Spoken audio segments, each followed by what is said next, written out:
I'm Leslie B, justice seeker, story keeper, and we're still watching, waiting for justice. Hey, everybody. Happy Saturday. It's good to see y'all. Or no, it's Friday. Gosh, see, it's felt like Saturday because it's a holiday today. And I know I've been off for like 2 days, but it feels like 2 months. I jumped into Judy's chat earlier and she wanted help reading stuff. And my God, I feel like I haven't been on YouTube in forever. I had to decompress. I've never done anything like that. And that's heavy. I don't think I could just go to trials like that all the time. It's very different than watching it on TV, but happy Friday. Welcome, everyone. Hey, Ruth Ann, good to see you. Yeah, I know. I'm trying to get my thoughts on it too, but let's just all kind of discuss it together. You've been here for 4 months. That's exciting. Hey, Melissa, this case is sitting with me like the Dan Markel case has for many years. I wonder if it's hit Blaise yet. This is his life for a minimum of 51 years. Happy 4th, Blaise Taylor. Yeah, I mean, it was wild how emotionless he was the whole trial, during the verdict, during the conviction. I mean, it's just like it was wild. John Smith, it's good to see you. Quilting girl, quilt gal, you've been in withdrawal. I've missed y'all. I wonder what's going on down in that courthouse this week. Yeah, what is the next trial? That's a good one. Good question.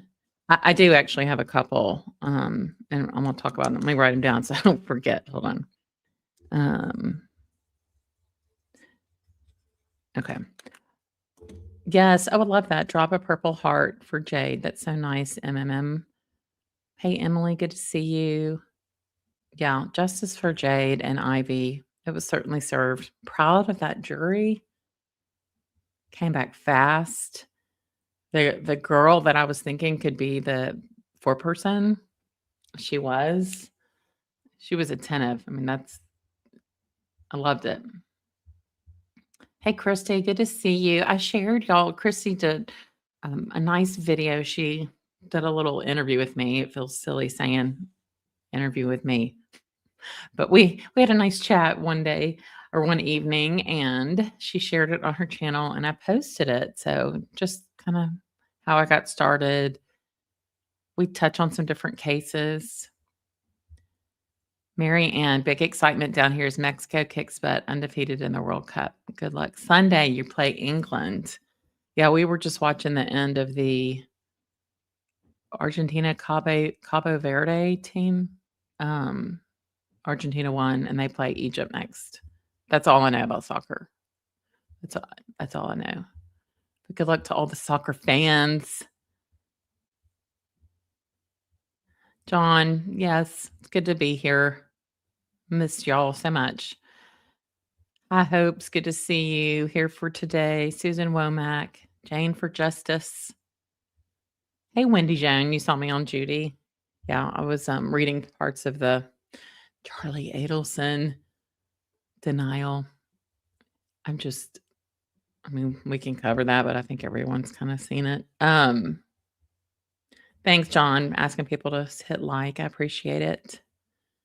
Good to see everybody. I am Leslie B. This is just a channel that I started back in the spring of 2025.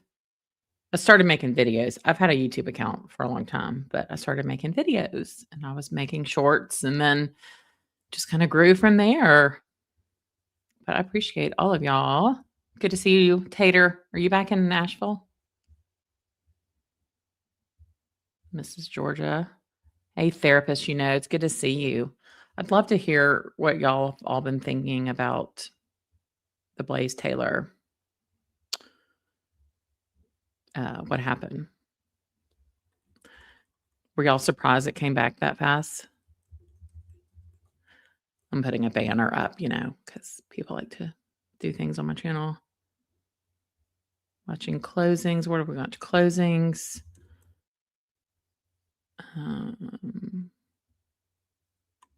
I'll just put closings. All right. There's my little banner.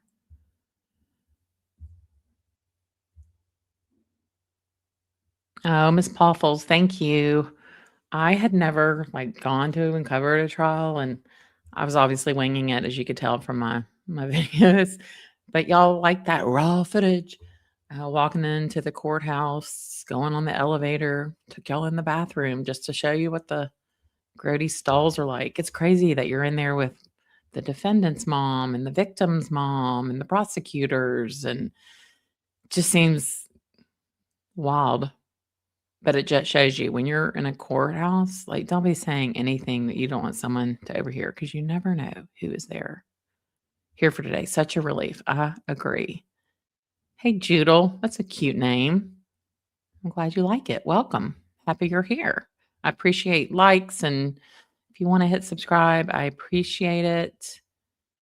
And happy 4th tomorrow. Yeah. So it was pretty sunny here, and then it started getting really windy, and then storms rolled in, but I got to enjoy the pool for a little bit, but it's hot. Where is that interview? I've been looking for new stuff. Which interview? The one about Charlie Adelson's thing? Oh, my interview with Christy Adams. I shared it on a post, but it's on her channel too.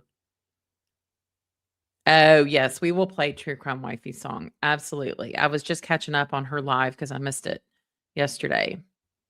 Oh, I'm glad you like to listen to it while you walk your dog. You think it should have been life without parole? It is life without parole. That's what I heard. Did I hear it wrong? You think the jury got it right? I was shocked. I didn't know that's how Tennessee worked. So they did the verdict, and then I left. I had to go to work. But then they went in there and decided his sentencing. I had no idea that's how it worked. I agree, therapist. I swear, the last few trials, it seems like there's a huge number of people who are just rage baiting. I agree. And what concerns me is all these people out there that are like, oh, that's reasonable doubt. That's reasonable doubt. If you don't have a video of somebody doing the exact thing, they feel like it's reasonable doubt. We don't, there's plenty of convictions where we never find the murder weapon. They don't have the gun that was used to shoot Dan. So what does that mean? You weren't surprised. Yeah. You were surprised at the speed. Yeah. So I was live during that verdict watch part of the time outside, and then I just got too hot. So I went inside, and I was just chatting away, streaming with y'all.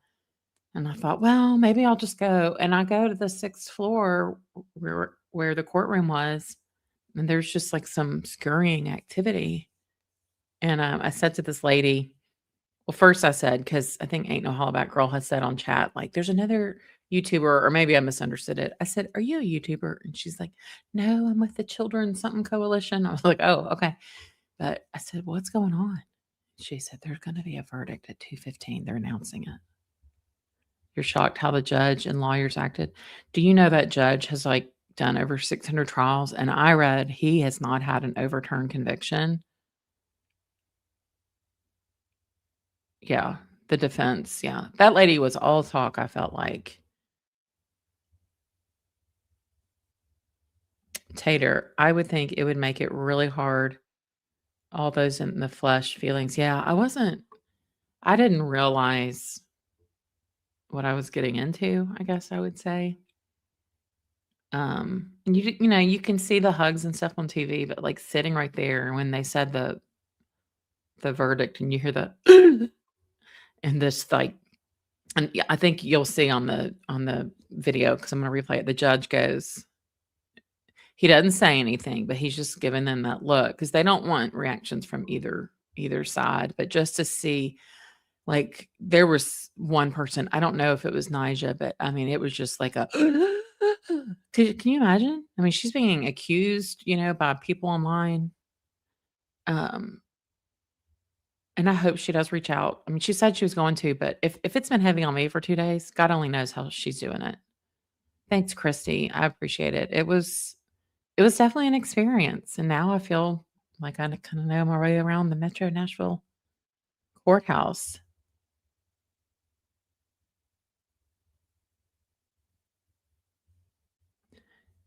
Yeah, but highlighted parts. I haven't have y'all seen any juror come through or anything?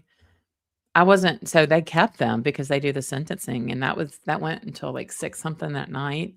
So, I mean, I wasn't there to try to approach them or anything.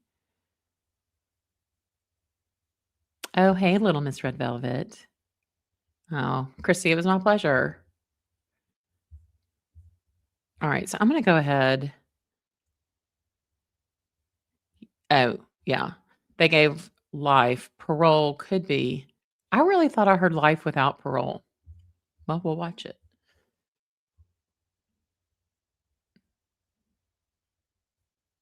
Maybe I misheard it. Probably did. So I'm gonna play a little bit of closing. We're not gonna watch the whole thing, and then we'll get to the verdict and the sentencing.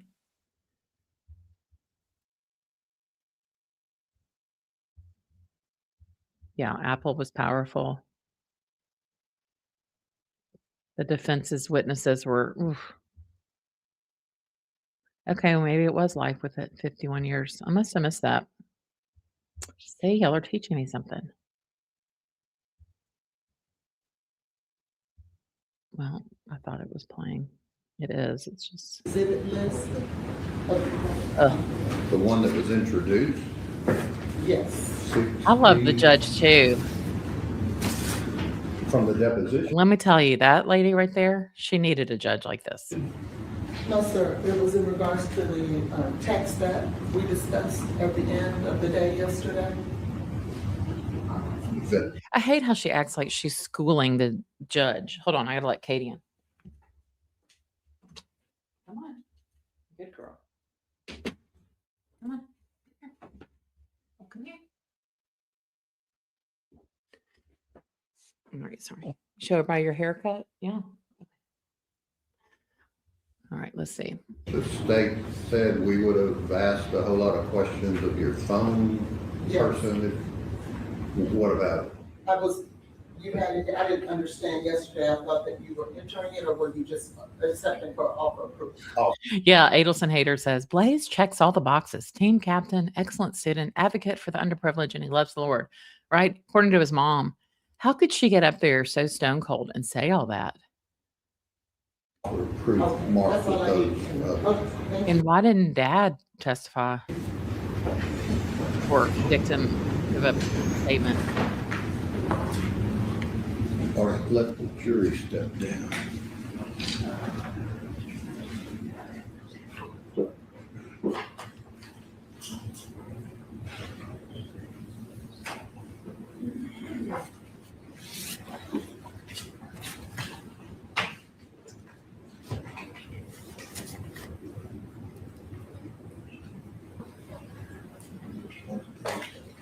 I have the Vine alerts on him, so we know when he's out of Metro Nashville and off to state prison.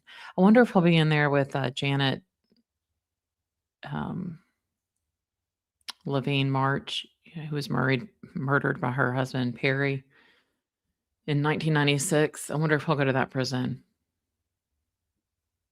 Look how much he's balding. Yeah, I was surprised by that.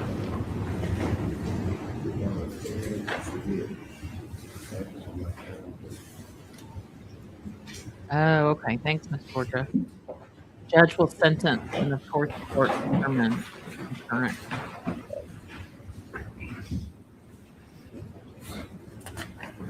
Gosh. I will tell y'all, Ed did not look at all confident this day. And when I saw him in the cafeteria or whatever in Verdict Watch, I mean, he looked like he was dressed for a funeral, but he looked like he was at a funeral.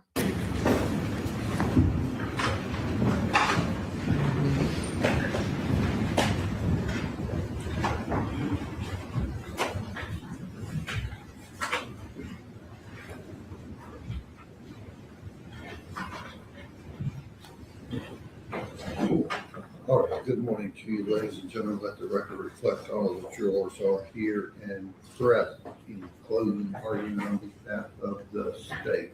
Yes, Your Honor. So when I got there that morning, this was about 9:15 at this point. I got in the courtroom about 8:36 and the prosecution team was there and they were practicing their slides and the audio for the 911 call. I was like, thank God they're going to play some of it. Exactly, Shelley. Why you don't get lawyers from out of state. You need the rapport. And also, if you're not going to testify, or regardless, you want your attorney to be, I guess, your personality. So if you come across like a big jackass, that's what people are going to think of you. If your attorney's that way. True Adelson Hager. You did this so something would happen to the baby. Jade Benning, she did not call 911. She did better than calling 911. Jade Benning called the one person who knew where she was, knew who she was with, would know that she was calling scared and for help. Nigella Jackson said as soon as she heard her best friend's voice, she knew she was scared and she needed help. Jade Benning did better. She made sure that Blaise Taylor was not the only person to hear her last words. She made sure that you heard her last words.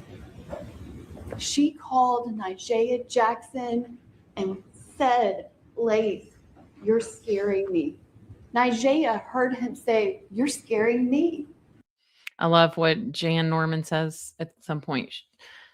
I thought the closings were I mean, obviously Jan did a great job because the jury, convicted him.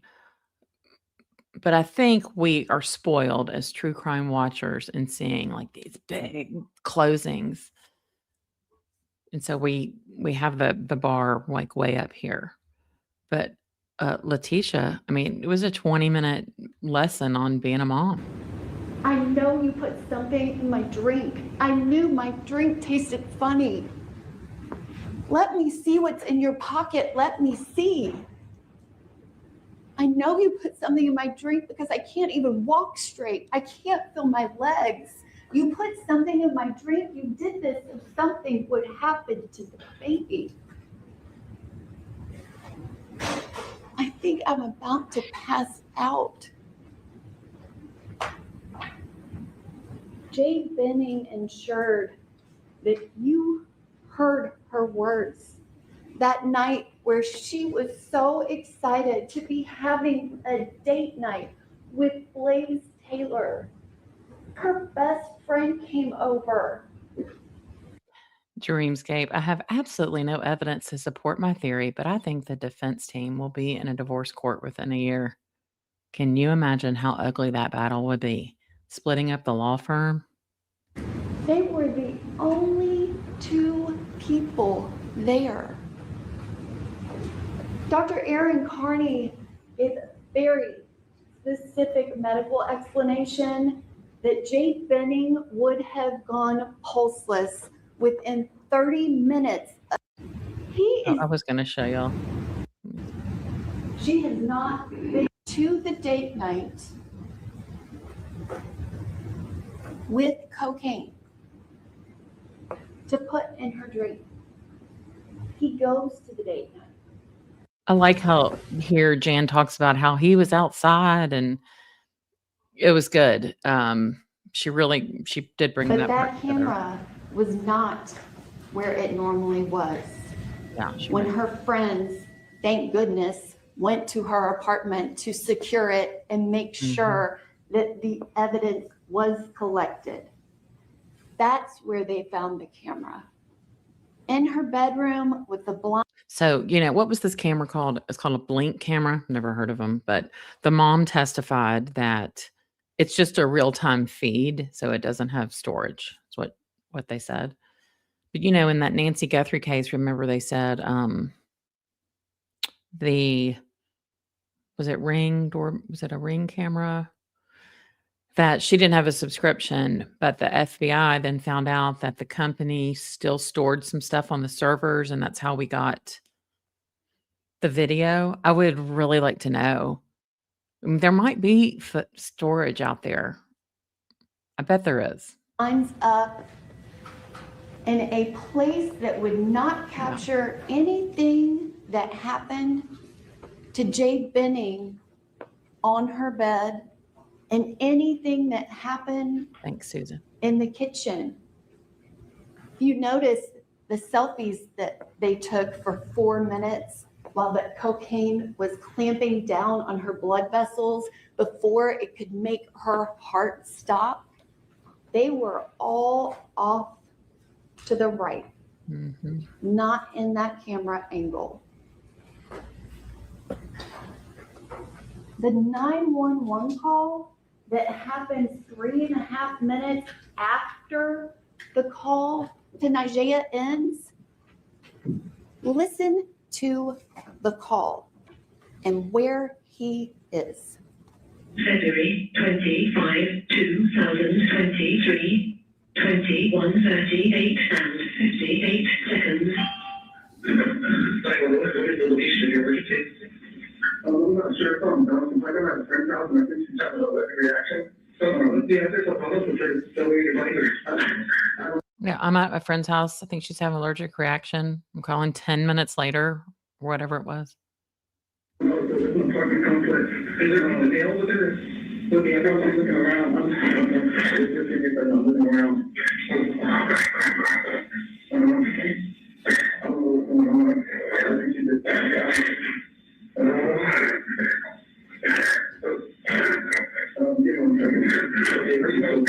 Where are you on the apartment 107? Or is it 40 London Way? I don't know, Burger King, I do know that. Let me look at the front building because the condo, fire department. Yeah, so is there alcohol reporter there, sir? Is there what? Is there alcohol reporter? I'm not sure. I passed it. I'm going to. The Ontario, 1522-1550 on site. The Ontario. 1522? Yes. The Ontario, 1522-1550 on site. So the Ontario 1522, she's in apartment 107, and she's having an overdose, correct? I don't know, I think you're gonna. Just thinking something. Imagine if you live in those apartments, all of a sudden you're like, I'm in apartment 107. I think you're gonna look, we actually were getting cookies and banging, and she said she was doing it, and I went back to the room.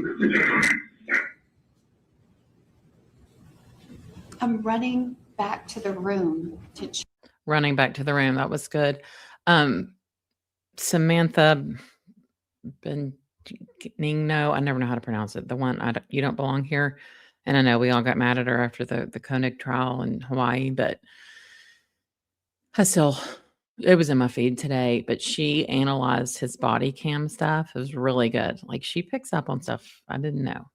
And I agree, Judel. What was up with the defense witnesses being from Texas? I guarantee you those are her experts in many of her trials. She's got her army, right? I mean, who wouldn't like to get paid a big money? I mean, that doctor, I bet they paid her, the ER doctor, I bet they pay her like 50 grand or something, if I had to bet. All right, now let's hear from Letitia. And if you're not human, you won't hurt. But if you are human, you will hurt. But that should not play into your decision making. In order for this thing that we call the Constitution to work, You have to set that aside. And that's the word that you gave us. That's the oath you swore to take. There is a burden here. This is how the jury was at this point. I mean, they were like glued on Jan as she walked around. It was, moving their head. But with this one, nope. And the only person I saw taking notes was the lady that ended up being the 4-person. And I bring it up because that's why we're here. I'm not bringing this up as a facade. I'm not doing that. I'm just reminding you what the law is. I'm just reminding you what governs this trial. Every defendant has a Sixth Amendment right to a fair and impartial trial. Every citizen charged with a crime should get a fair and impartial jury trial. And at the end of the day, when those jurors make a decision as to whether or not he is innocent and or guilty, they must use that burden of proof, and they must hold the state to it. What you can't do is say, well, then what happened to her? If he didn't do it, then what happened to her? Well, I don't know. Well, I don't either. Well, then he must be guilty. Because he didn't prove to us that it wasn't him. So the judge had given them each 1 hour. So Jan had an hour total, but she was allotted. She didn't even use the hour. And then Letitia, and he's like, you're out of time. And she's like, just a little more. He's like, no, like 1 minute. And she had so many slides. I'd be livid. She didn't even close and say, vote not guilty. She didn't ask for the sale. But remember, we don't have to do that. That's not the burden. They must prove to you what happened to Miss Benning. They must prove to you. High hopes. I could not agree more. Bloodworth in the Richens trial was the best closing I've ever seen. Yeah, he's amazing. Beyond a reasonable doubt, what happened that night. Not us, not the defense. So then you ask yourself, well, what happened? If he didn't do it, what happened? You're going to say that 1,000,000 times because that's just a natural reaction to what we're dealing with. But remember, as you are going along that journey, deliberating back there, going through the evidence, remember, they must prove it to you. You cannot ever place that burden on Blaise. You cannot. The minute you do that, that Sixth Amendment right to a fair trial collapses. I mean, just trying to school the jury at this point, I just think that is like not reading the room at all. Not the time. Maybe an opening a little bit, but not here. I know Jan kind of has that little bit of a shrill. She was very emotionally invested, y'all. I mean, she broke down in tears. She was wearing the purple jade bracelet. The picture on the news of her hugging the mom and stepmom. It's like I was standing right there when that happened, and it was very real. So kudos. She was invested. And once that collapses, the system collapses. And once the system collapses, you have people wrongfully convicted and sitting in jail for a very long time, trying to prove their innocence.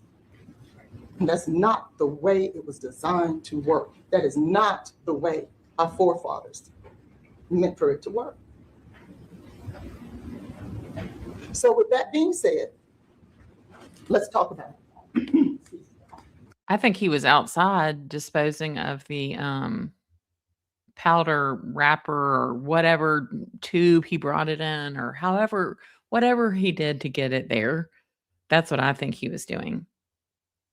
And that Samantha lady, when she goes through his body cam footage at the hospital, and he says, so, and she was explaining that language. But when they're asking, like, were y'all drinking anything? She said he put his hand in his pocket. And I was like, I bet you subconsciously he was thinking, I don't have it with me anymore, right?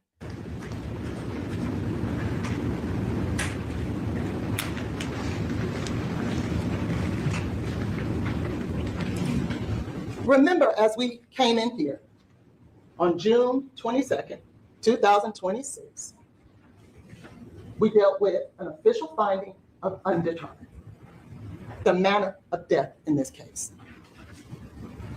by the state's own medical examiner. She had the option to choose homicide. She knew the facts. You heard from Dr. I like how Jan basically knocks this down and she's like, that wasn't really the medical examiner's role. This is your role, the jury. But let me go to where she talks about being a mom. It has nothing to do with whether or not he committed murder. So don't go down that road, Trav. Stay focused on what you're here to do. And I want to be clear when I tell you that when we're talking about facts, if you remember, in Voir Dyer, I had a slide up and it had facts and blame. And I asked each one of you, would you be okay if sometimes facts were ugly, but I needed to share that with you so that you could have all the facts to come to a decision? It would be unfair to Blaise if you didn't have all the facts.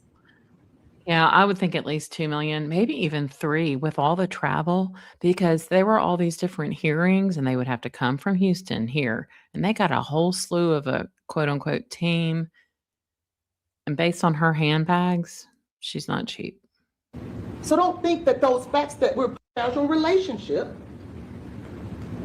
they knew each other for less than 90 days. That's a fact. They met up in August, and before the end of the month, they were having sex. That's a fact. And they were having sex without a condom. That is a fact. And we know that because otherwise she wouldn't have been pregnant and thought it was Blaise's. Why would she say that? I mean, like, we all know that. So when she finds out that she's pregnant, she and her best friend are trying to make a decision about who the father was. Because at that time, she wasn't sure. And we talked about that with Najee. And to me, I think that that is a crucial fact for you to consider. Because if she wasn't sure Blaise was the father of the baby, neither was he. So you would then have to believe that he would kill her and that child, not even knowing if it's his or not. Well, at the hospital, he was claiming it was his. That's a fact. He says, gotta still have a job first. And second, that mother gotta comb hair. That mother has to get that child. Here's her. This year, you're gonna be a mother. She's 23, 24 years old, 24. That pissed me You're gonna off. be a She didn't even know her age. Every time she would do something like that, her mom and dad would kind of go and just look at their friends. I mean, I felt for them. I don't know how they sat there and kept their calm. young mother. And that comes with a whole lot of responsibilities. So start getting your mind right. And if that's gonna be the mother of this child, let me give you a little advice. Men who handle their business, they want women, the mother of their children, to handle their business so that they can set a good example for the child that they're raising. Don't let the state turn that into some kind of, oh, he was so mean. No, he was telling her the truth. And those of us that are mothers, we know the responsibility it takes to raise a child. There are often times you miss trips because you got to stay home with your child. You don't get to go away like you used to when you're single. You need to start thinking about those things. The lifestyle that you live, hanging out with your friends and drinking and having a good time, that's going to change. And that's what he's telling her. Not to be mean, but to be real. What's wrong with that? Then he goes on to say, or she says, LOL, okay, didn't mean to make it all serious, but yes, responsibilities will be different, but living life will still be happening as well, just living differently. And I understand the realistic thinking of it as well. It's part of the big change, she says. And he says, yeah, especially for you. yes here for today. I would think, yeah, she gets the same. I don't think she gets a bonus for winning it. Adelson hater. There it is. I remember getting pregnant. And my mother said something I'll never forget. It goes a long way. She said, honey, that's going to be your baby. Because it's nothing like a mother with their child. Daddies love their children, yes they do. But they don't love them the way the mother does. That mother gets up every morning. That mother got to comb hair. That mother has to get that child out there. And yes, the father should participate as well. But the reality of it is, men don't come close on the daily activities that a mother does with their child. That's real. It's probably something he saw every day with his own mother. Yeah. Can you imagine? I bet Trooper, the dad, was sitting there going, oh, woman, I have just written you checks upon checks upon checks, and you're throwing me under the bus. And Ed was probably over there ready to get under the table because she's throwing shade at him. And she says, of course, wasn't trying to get into a serious talk for us. Sorry. He says, but we don't got to be super serious. I just didn't want to sell false dreams because, yeah, it would be great if you could come on my work trips. But I just feel like it's not realistic from a financial or just a feasible ability to randomly catch a flight and get away for a weekend. Totally. We're young. Money's already tight. We can't just spend money on getaway trips on the weekend, and this baby is coming. I mean, y'all, this is crazy that she spent time doing this. Hey, Laddie. Or Laddle, good to see you. Oh, yeah, let's get up here to her big. Oh, and how I felt so bad for Night. Oh, wait, we got to see the puzzle pieces, the Rashbaum puzzle pieces. Unfair? It's 3 years later. Blaise is now held responsible to try to prove himself innocent, when one, that's not the law, and two, a lot of the evidence is gone. That's unfair. Yeah, you know how apartment complexes, they have dumpsters that you like take your trash out to. I mean, that's what mine had. When I lived in one. He tossed the baggie. Yeah, I mean, there's no telling.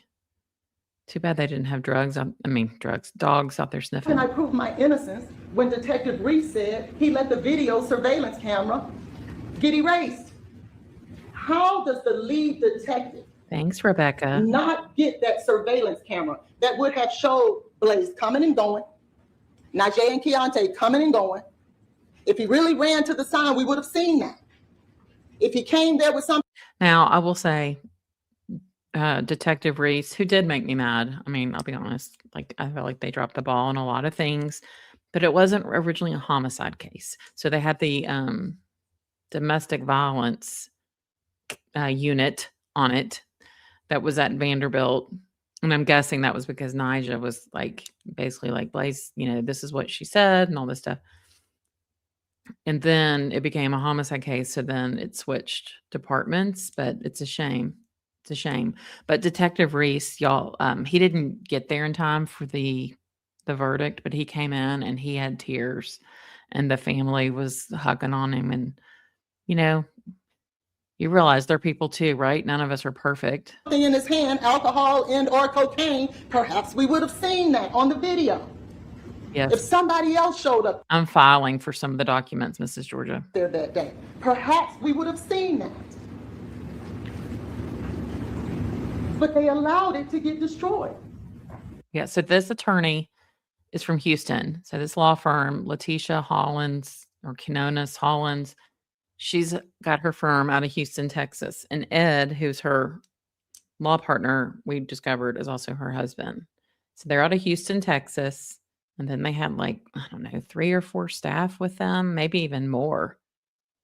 So every hearing and everything, they would come from Houston, Texas.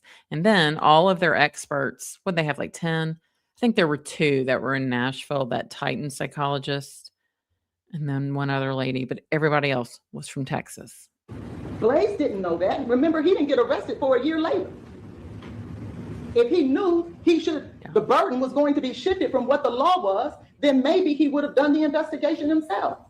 But he was trusting the police to do the investigation because that's their job. Melissa, she had a big Go Yard tote. She had red bottom pumps.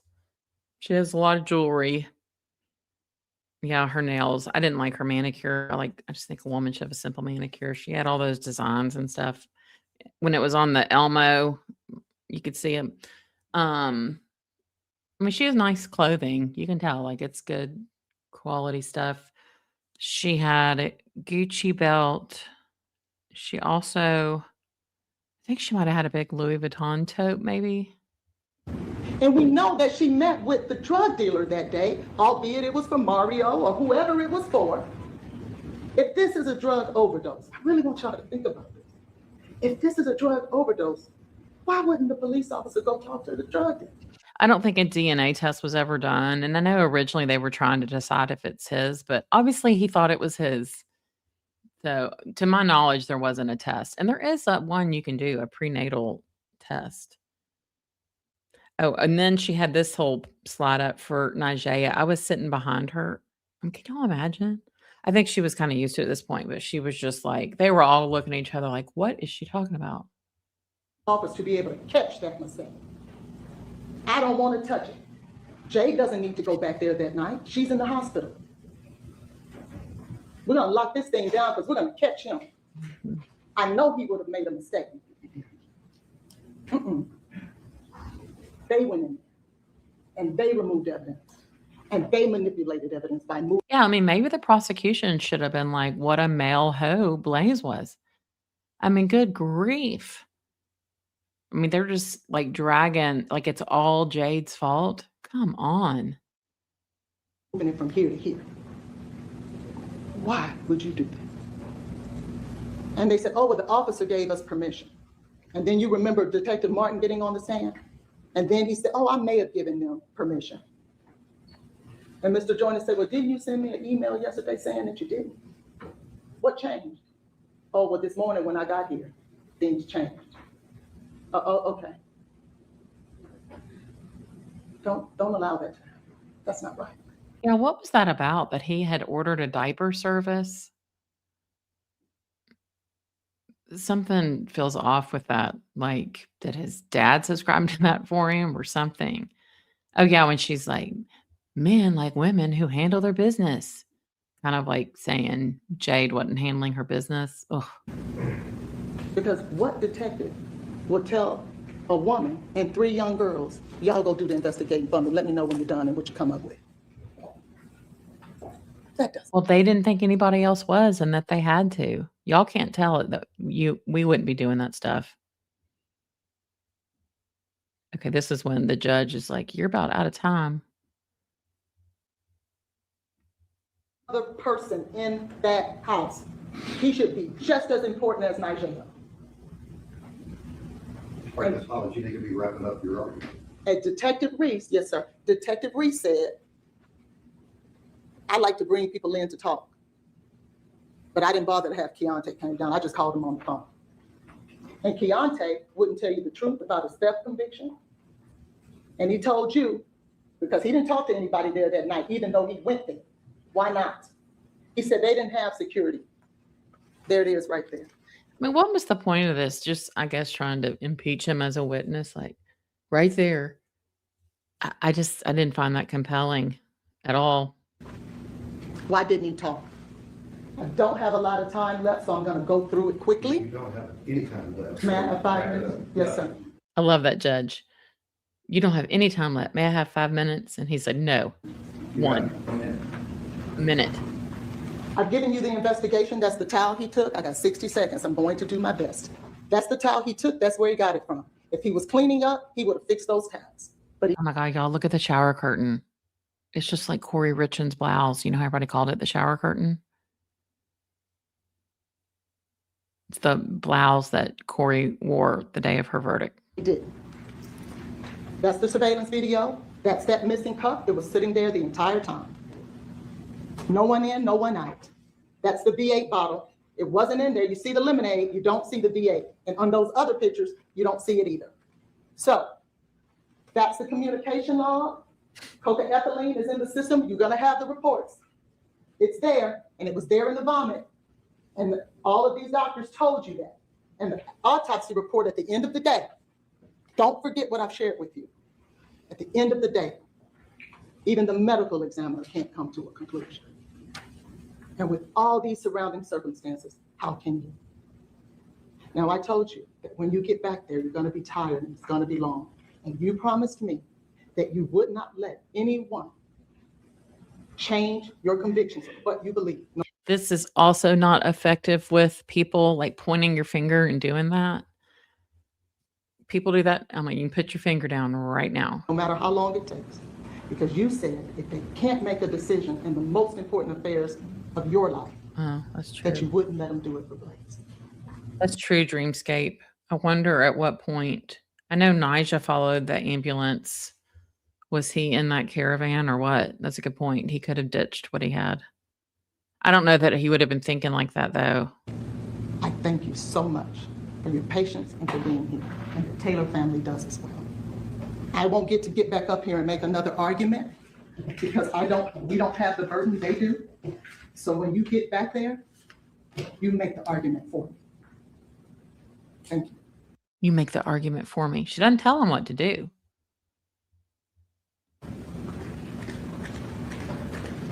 Andrew Birchmore is like that. Yes, Your Honor.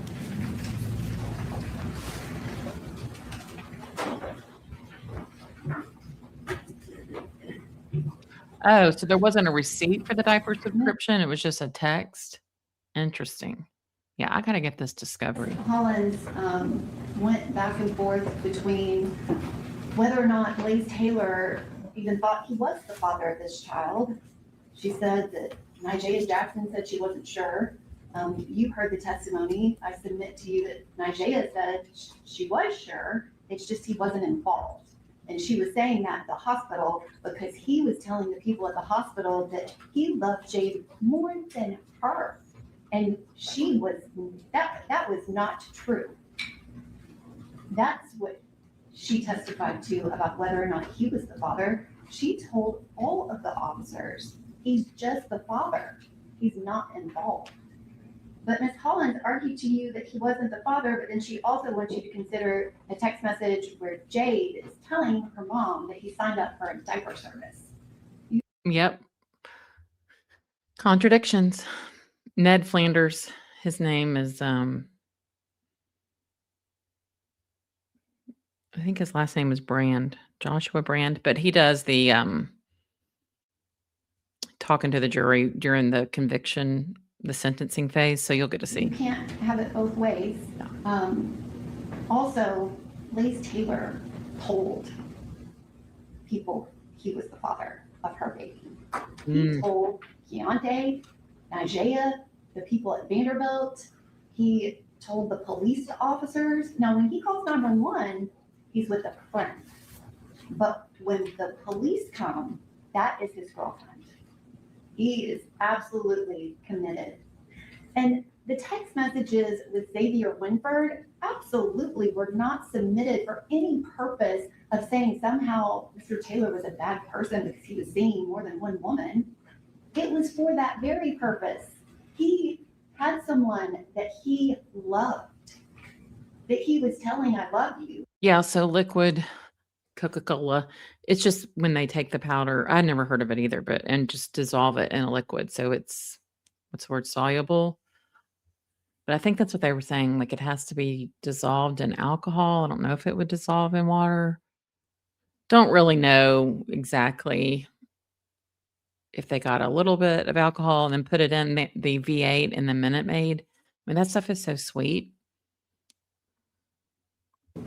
But also the rest of that thread is that something's happening, but everything. I kind of wonder if he didn't already pre-mix it in something and dissolve it and had it like in a little something and dumped it in. That's my guess. I mean, I doubt he was in the kitchen like whisking it in something. Things going to work out for them. But it's very much against what he told the police that Jade Benning was his girlfriend. Hey, law lover. His interactions with her, it wasn't I love you. She also wasn't going to admit he's the father of the child, but yet wants to say that They picked out the baby's name together. Well, Nigeria Jackson testified about that, and she was very specific that that was a name that Jade suggested, and he agreed. He didn't disagree with it. But you also heard testimony that Jade's unborn baby girl's name is Ivy. That's a great She- point, Adelson Hater. DNA doesn't change the charge. Yeah, whether it's his baby or not, doesn't matter. He took them both out of this world.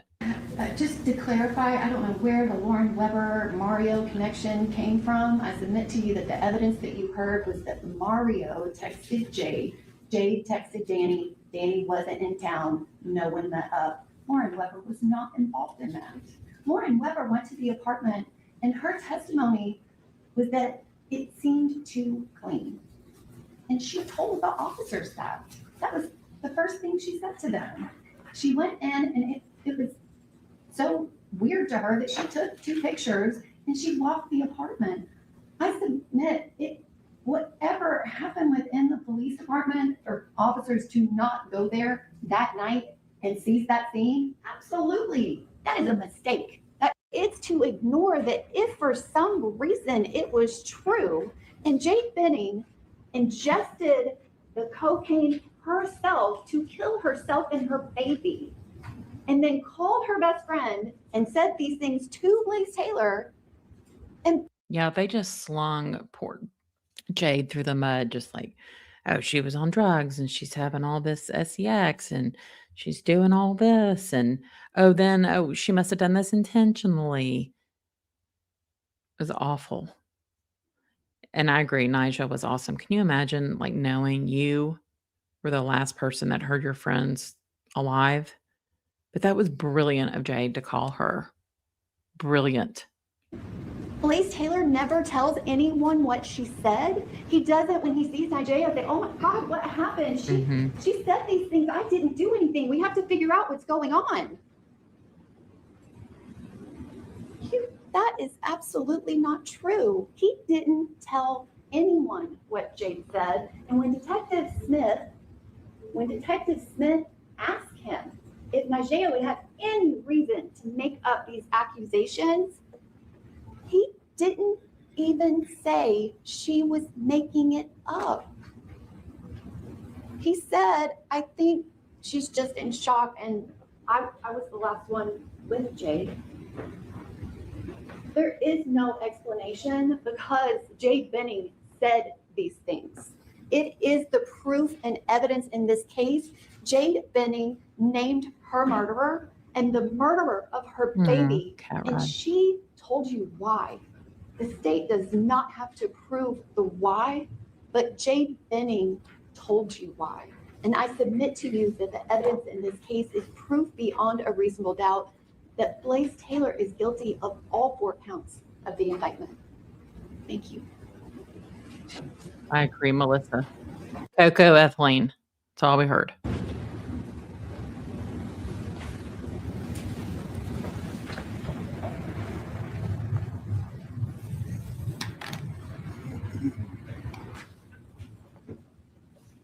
Members of the jury, count 1 and 2 of the indictment in this case charge the defendant Blaise Taylor with the offense of first-degree premeditated Oh, murder. I'm not going to watch This offense embraces the forever long. lesser-included Almost offenses fell of asleep second-degree during the murder, part. voluntary manslaughter, reckless homicide, and criminally negligent homicide. Counts 3 and 4. Foreperson will announce it. You must not imagine that the court has any opinion in regard to the facts. Me It too, is your Caroline. duty to find them, and have attempted to read this charge so as to define to you the law without indicating any opinion about the facts whatsoever. Members of the jury, then. Yeah, I want to know what was said on the phone call with his dad. 30 seconds. You can say a lot on a call. And I noticed the parents weren't arriving at the courthouse together. And True Crime Wifey, while we were on live the other day, she asked her, or anybody, and she looked online, and on Reddit, it was reported that they are separated. So you do wonder, was it because of all this? Indictment in this case is herewith handed to you together with the charge and the exhibits in this case. You may now retire and consider your verdict. And let me swear in the court officer. Do you solemnly swear or affirm that you will keep this jury committed to your charge, keep them separate and apart from all citizens, allow no one to communicate with them or communicate with them yourselves on the subject of the trial? All right, let the lawyer step up just a moment.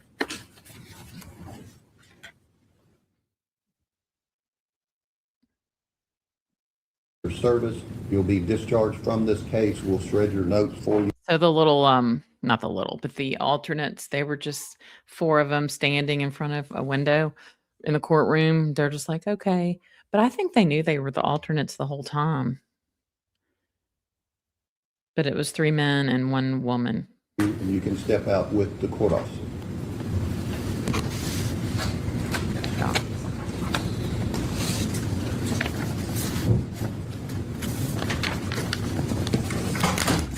All right, we'll be in recess.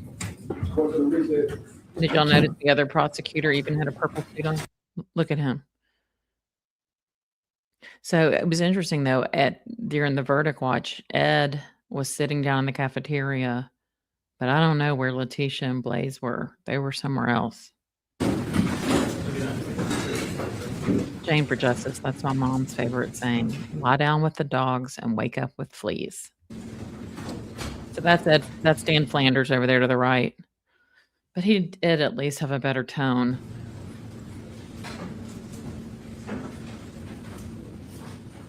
Oh, that's the girl right there. Ooh, ooh, ooh, ooh. This is the entourage.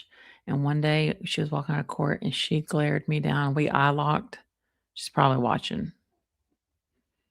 But she was the one that was streaming on court TV on her laptop and looking at the comments during the trial. I mean, she was watching the stream. And then this is the stepmom right here. But this girl behind, yeah, she's the assistant that they have running in and out of the courtroom. One of them. Look at Letitia. She's worried. This lady right here, she was just a good friend. She sat on the front row. I don't really know who she was. Okay, this guy, do y'all care? I'm like, and this is who this is. So this guy right here in the purple polo, that's Jade's stepdad. And then that's, of course, Jade's mom back there. And this lady, or the girl back there with the tote bag, that's that same one. And then this man over here to the left, kind of in front of this oil painting, he sat with Blaise's parents. He looked like just a very polished, like, businessman. I don't know if he just, maybe he's something with Texas A&M. I don't know. Oh, Evie is the name of his mother. EVI, like I think short for Evelyn, maybe. IV, it was the baby, so not the same.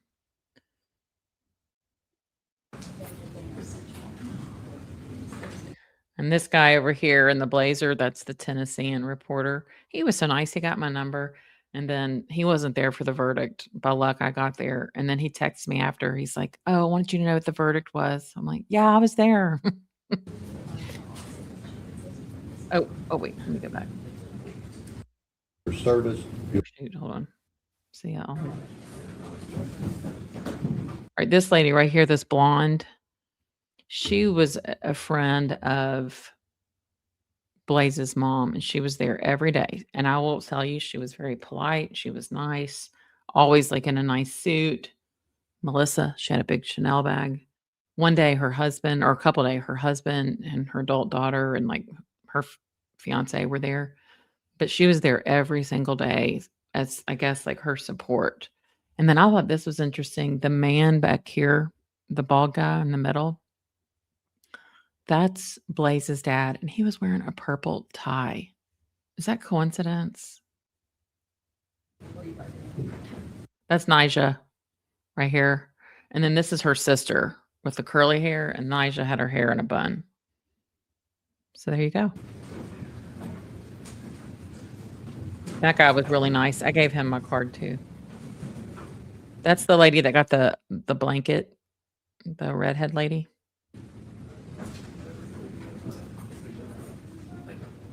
Mm-hmm.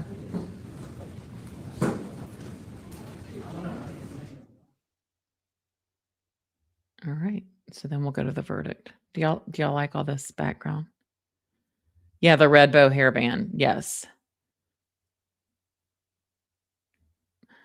Mrs. Georgia, it was a God wink that Jade probably pressed the last call she received. Blaise would have just left her there to be found. Thank God she took those pics and her friends came to grab food. Yeah, I agree. I kept wondering like what kind of car was outside, but I just realized it's fireworks. Okay. So this is when I was all doing those lives chatting with y'all. It didn't take them long. It was faster than Charlie Adelson's verdict.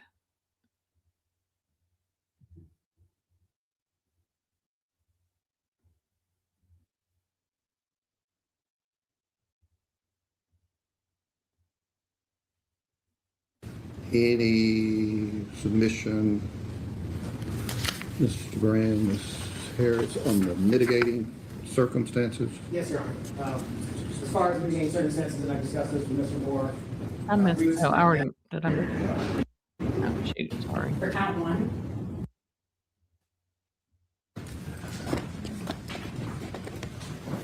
The court's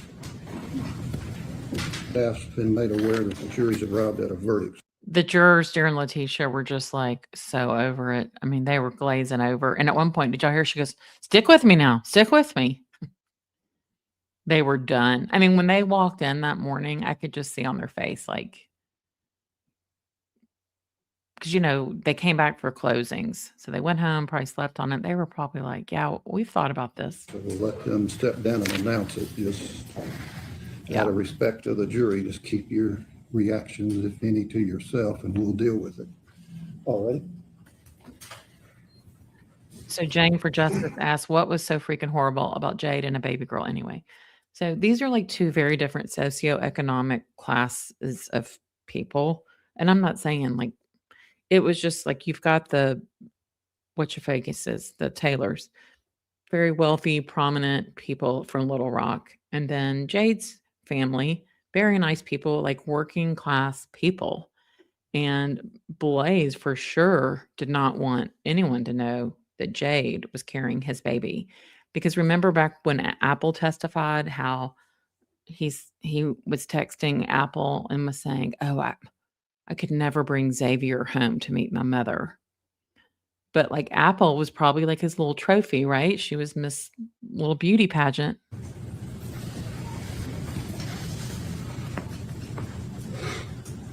Oh, I hope you get holiday pay, Audrey.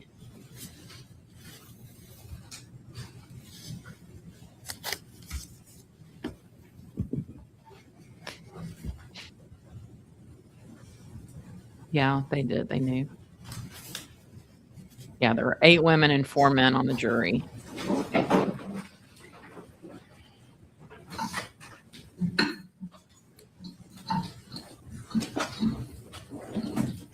Millions, I think.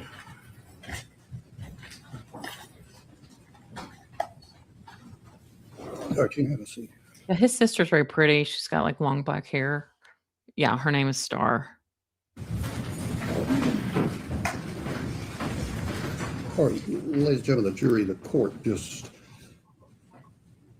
and I say this just to reference to you by numbers. We start down at the far right and run down this way, 1 through 6, upper right, 7 through 12. So Miss Juror number 7, you are the foreperson, and the jury's arrived at a unanimous verdict. All right, if you would, please, ma'am, stand and announce that verdict on behalf of the jury. Look at Blaise, 0 emotion. jury find the defendants Blaise Allen Taylor for count one, guilty of second-degree murder. For count two, guilty of first-degree premeditated murder. For count three, guilty of first-degree felony murder during the commission of a felony. For count four, guilty of first-degree felony murder during the commission of a felony. All right, if you'll turn that document in, please, ma'am.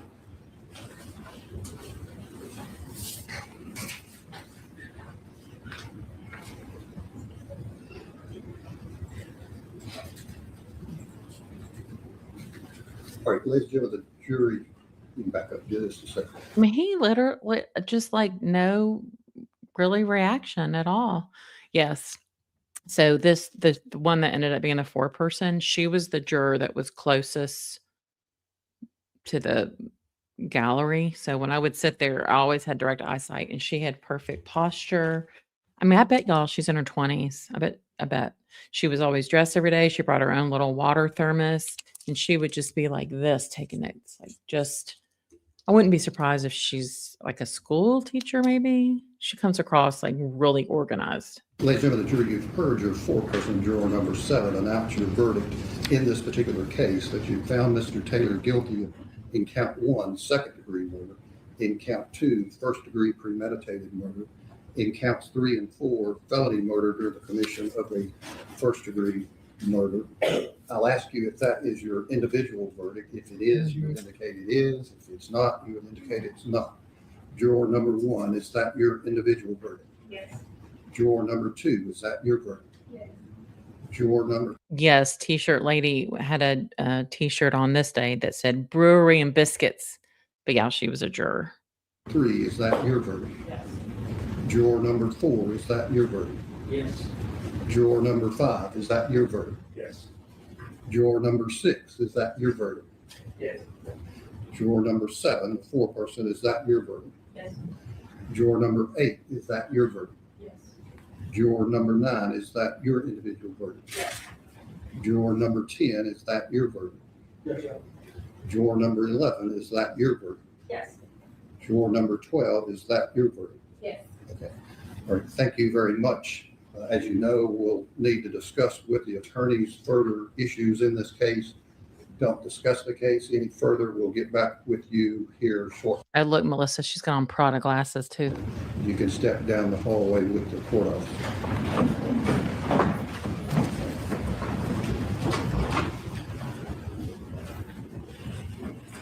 Look at little Ned Flanders. I kind of felt sorry for him. He was probably like, why did I ever agree to this?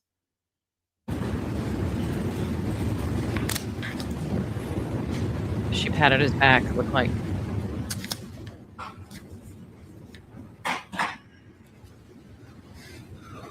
All right, Mr. Taylor, you've heard the verdict of the jury in count 1. They found you guilty of second-degree murder.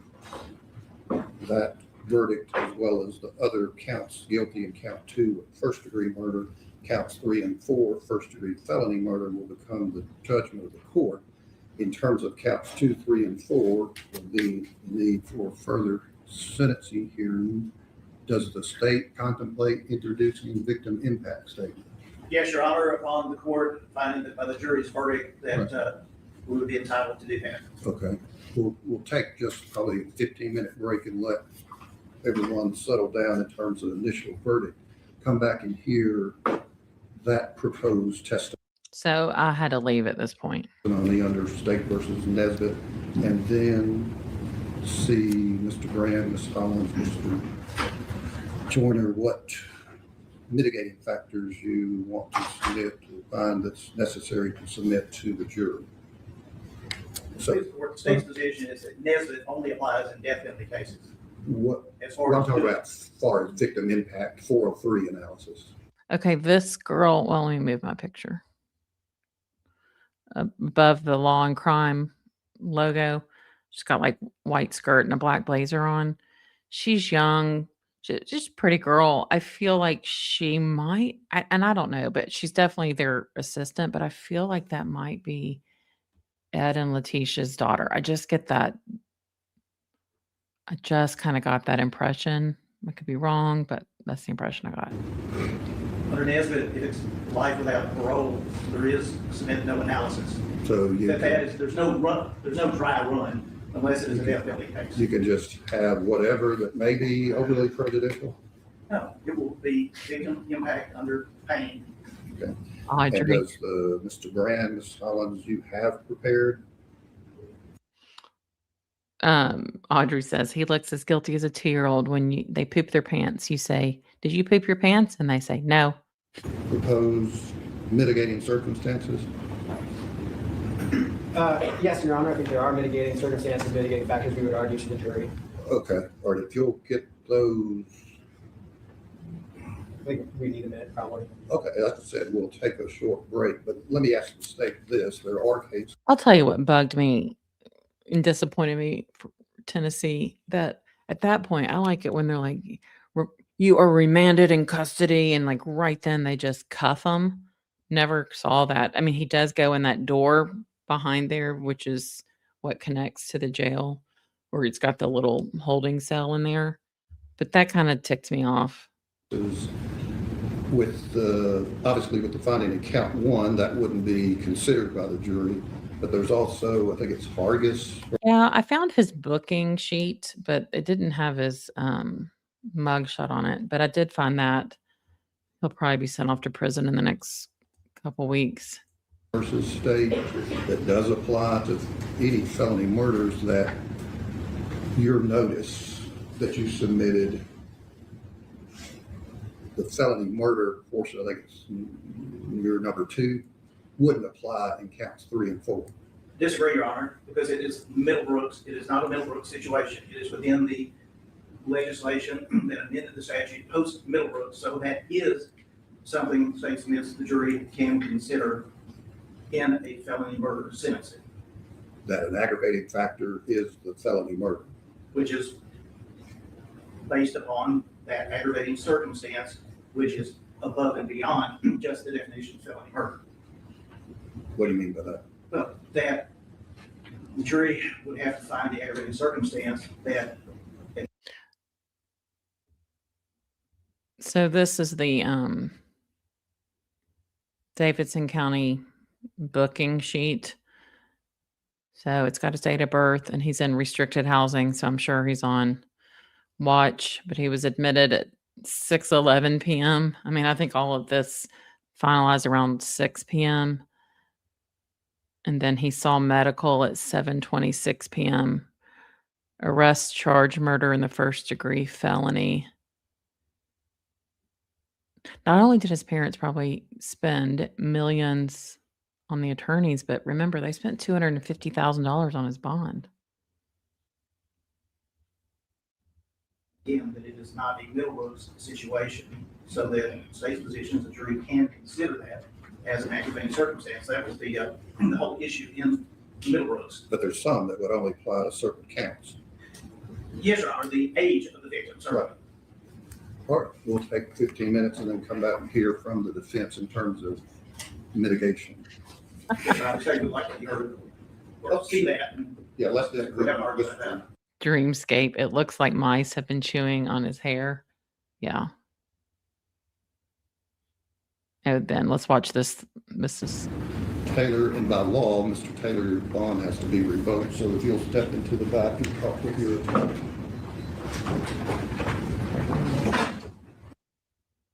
so they said by law Let's see you're that.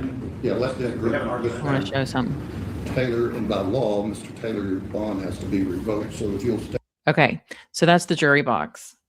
So do y'all see my arrow of my mouse? I don't know if y'all see that. But this chair that's the highest one up, furthest to the right, that's where the foreperson was sitting during the trial.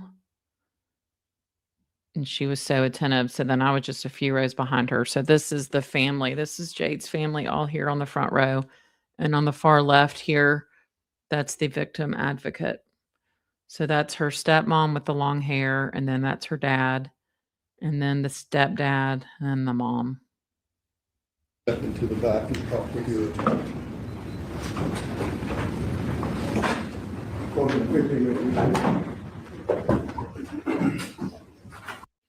Bye-bye, Blaise.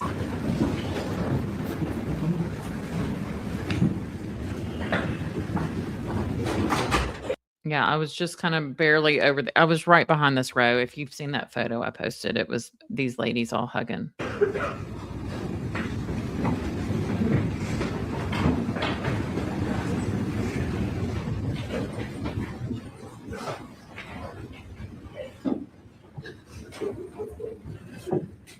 See, there's Jan hugging. She's got the jade bracelet on. That was so good.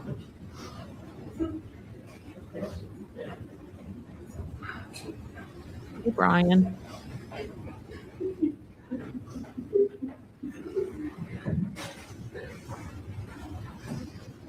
Oh, and if y'all didn't see the morning of this before the closing started, all of the friends had their phones and they were all like sharing photos of Jade. It was sweet, and most all of them have purple iPhone covers. Oh, yeah.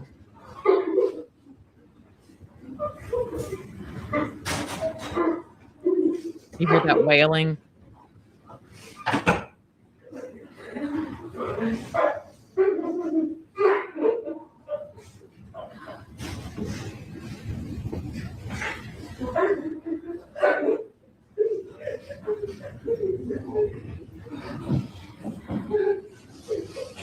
Mm. I mean, that was just they were all, it was so heavy all week. I mean, obviously, it's been heavy for years. And I think for them, just to see him get locked up, just a Texan, welcome. I heard he was raging in the back after the verdict. I mean, it wouldn't surprise me. Do they do an emotional eval before where to put him? Yeah. I mean, I guess he'll be like in a maximum security Tennessee State Prison. There's a few. Not quite sure. So here's just some different shots. So the top left, that was his, let me move my face. The top left, that was his mugshot when he was arrested in Utah. And then the orange jail outfit, he was in Metro Nashville jail for about a month until he had the bond hearing. So, I mean, look at him there. Ooh, it's rough. But I haven't seen the mugshot since the verdict. Well, I can tell you one thing. It's going to be very loud in that jail tomorrow night because all the fireworks that are downtown are really close. And it's going to be like, ba-pow, ba-pow, ba-pow. Yeah. Look at Nigeria, y'all. This was Wednesday, about 2:15. So it was July the 1st. Yes, immediately loses bond.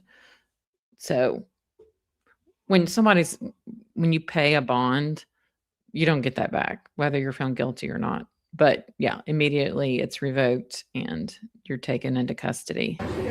No, they don't get it back.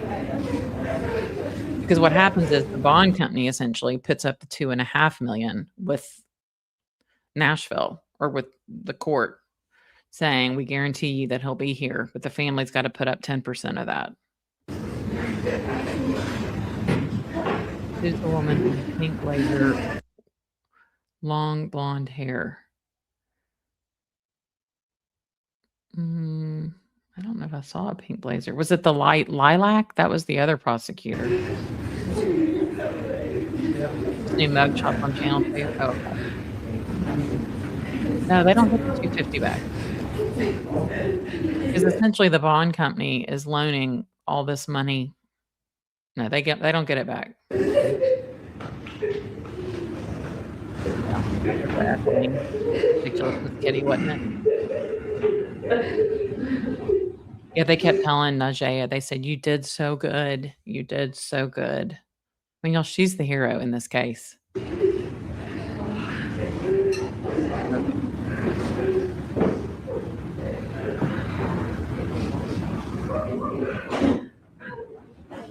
This happened in Nashville, Tennessee on Lebanon Pike at her apartment. This is this lady over here. That is the mom's sister. So that's Jade's aunt. And then that's Najee.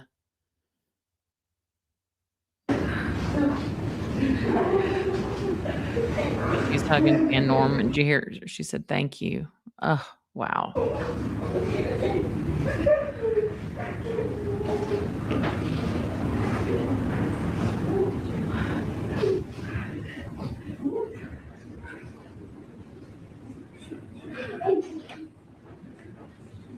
I don't know who this older gentleman is with this Aztec-y shirt on.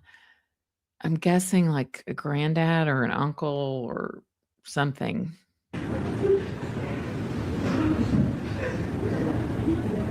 So Blaise's dad is one of the football coaches, not the head one, but running backs coach at Texas A&M. So that was all the Texas people.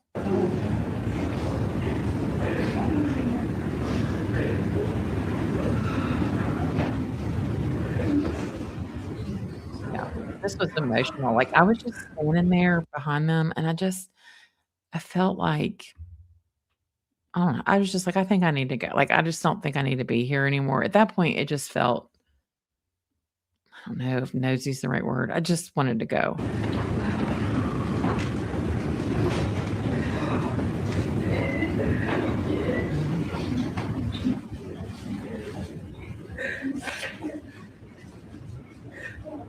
Yeah, Blaise has been out, y'all, since April of 24. So he's been out over 2 years. Ankle monitor, 10 p.m. curfew, and he couldn't leave the county. But he was in Nashville. I mean, give me a break. Yeah.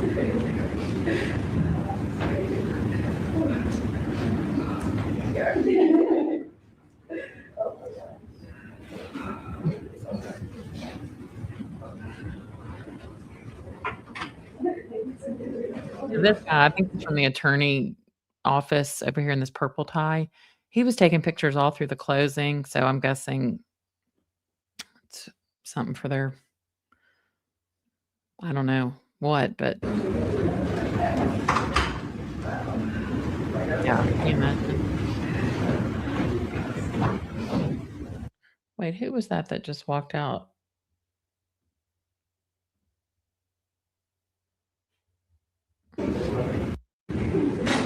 Nigella, confident.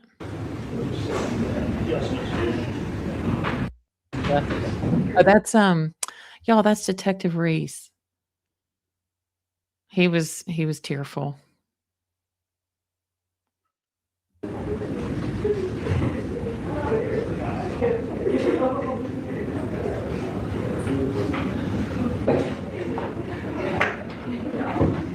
Oh, the long blonde hair, that was the other prosecutor. It does look kind of pink, but it was like lilac.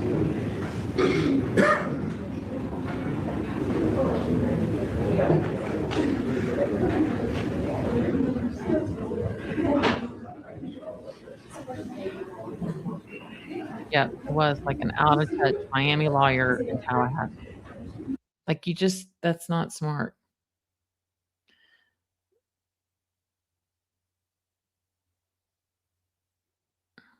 All right, let me go forward to the.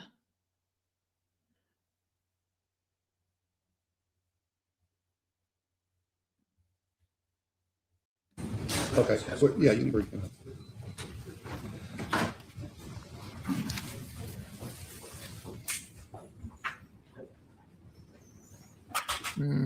Yeah. What is it? Your Honor, on the notice that the state filed to seek imprisonment for life without the possibility of parole, based upon the jury's verdict in count 1, the state would move to basically strike our number 3 and what would be in the code section number 16, because that requires an intentional. As to the Murder was committed against a pregnant woman. right, And the defendant intentionally killed the victim. The jury's verdict of a knowing killing, I think, removes that as an aggravated. from what would be if it had been instructed at all in count 3.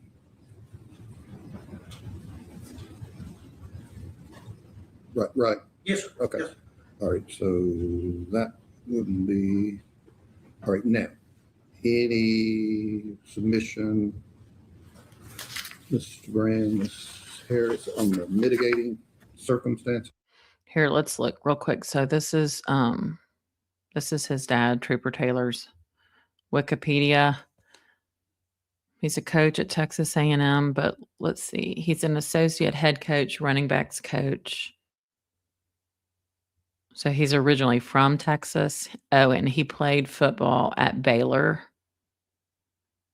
So he's been at Baylor, New Mexico, Tulane, Tennessee, Oklahoma State, Auburn, Arkansas State, Duke, and now Texas A&M.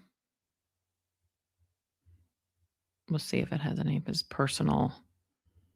I didn't know if it said, and his son is. It just says 2 children, a son, Blaise, and a daughter, Star. Oh, he earned his bachelor's degree from Baylor in 1992. He married Evie Crosby, who was a track and field athlete at Baylor. So these are intense people.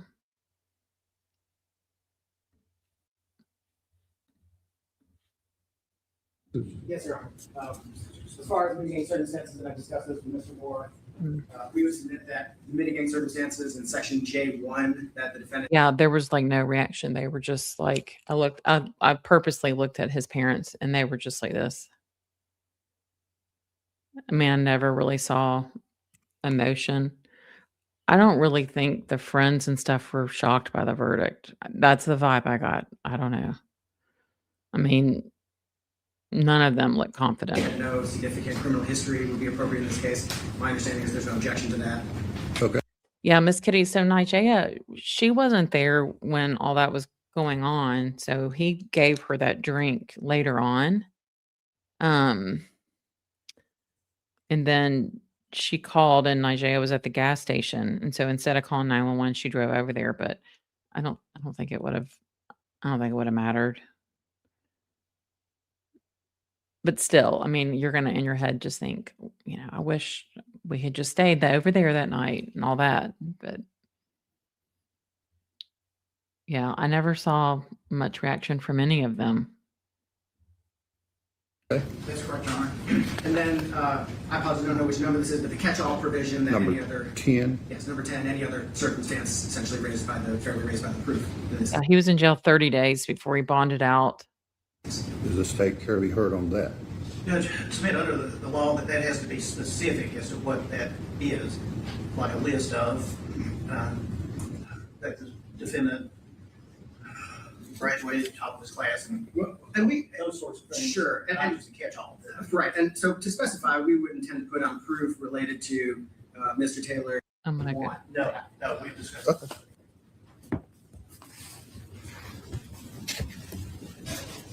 This was interesting. Like the attorneys argue or make statement to the jury for the sentencing. Yeah.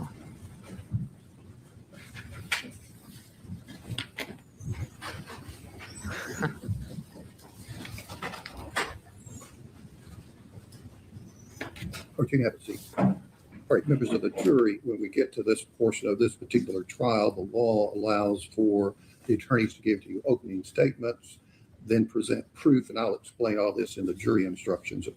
The parties are allowed to introduce appropriate relevant proof to the issues for your determination in terms of the penalty that the state's seeking of life without parole, or whether it should be a life sentence imposed on the counts 2, 3, and 4 that you've rendered the verdict on. Right? Does the state care to make an opening statement? Yes, Your Honor. Just briefly.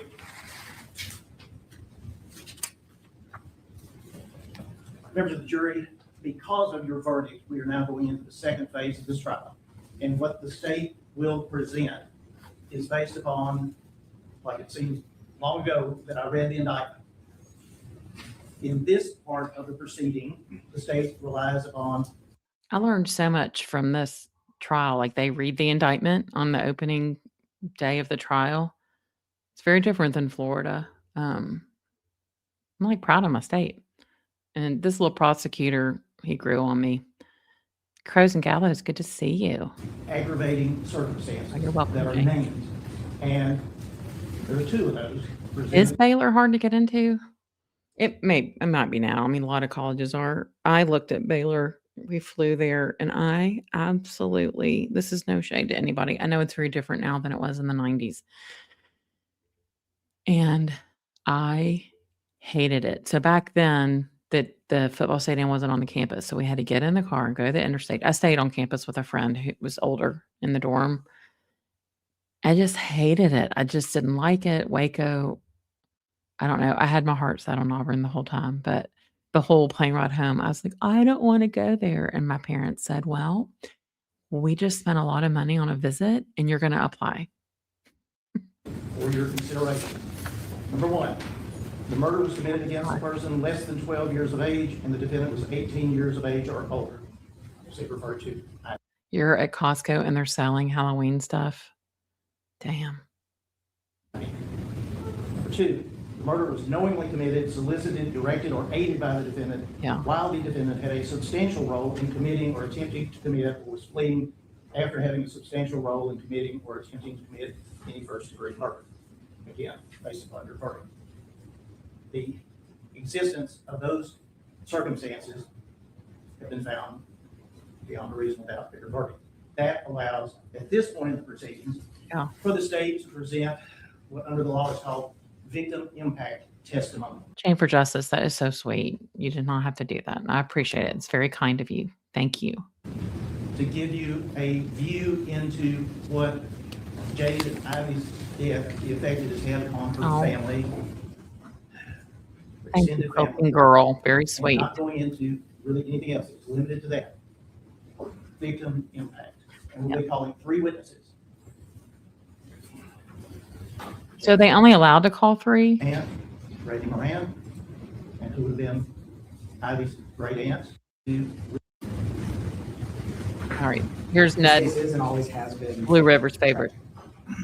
Nothing that anybody's going to say in this relatively short portion of the trial is going to change that. And the thing we are going to ask you to remember is even if you find those aggravating circumstances, and really the aggravating circumstances the state is going to ask you to find are based on your conviction here. Mr. Taylor's been convicted, there's no question. It doesn't require you to give him the harshest penalty ever. He's going to prison no matter what. The best outcome today is the rest of his life in prison, 60 years in prison, with maybe 51 years, he goes up for parole. He's 30 years now. At 80, he goes up for parole. That's the best outcome for today. You don't have to give him life without the possibility of parole. You can give him the opportunity to try for rehabilitation. You can give him the opportunity to work hard in prison. He's not going anywhere. Quilting Girl says, how much do I think an appeals attorney costs? I have no idea. I'm going to guess like 150,000, but I could be wrong. That's my guess. Hey, Lori, it's good to see you. This is a tragic case, but it doesn't have to be the worst of the worst outcome. Thank you. Great. Who's the state wanting to call? Your Honor, the state's first witness would be Ms. Brandy Moran, and as part of the proof in this portion of the proceedings, the state would ask the jury to incorporate all of the proof that has been presented. Okay, I mean, the law allows that. All right, let her step in.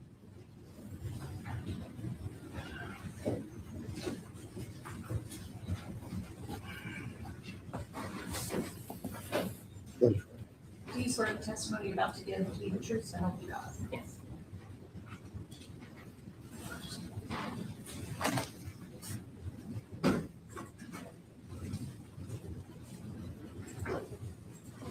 Now, could you please state your name and spell your first and last name for the record? Brady Moran, BRANDI. So that's, the mom's sister. And she, if you saw one during the trial, she would do this a lot with her hair. She was just like comforting her the whole time. It was really sweet. ORAN. You heard me say a few minutes ago that you were Jade's aunt and would have been Ivy's great aunt. Is that correct? That's correct. And just so we're clear about the relationship, explain the family dynamics to us. Well, she was my niece, but I was there with my sister the day she was born. I was in the delivery room when she was born, and for lack of not having children of my own for many years, she was like a daughter to me. My sister and I are very close, and so she was more than just a niece to me, and the same with my husband.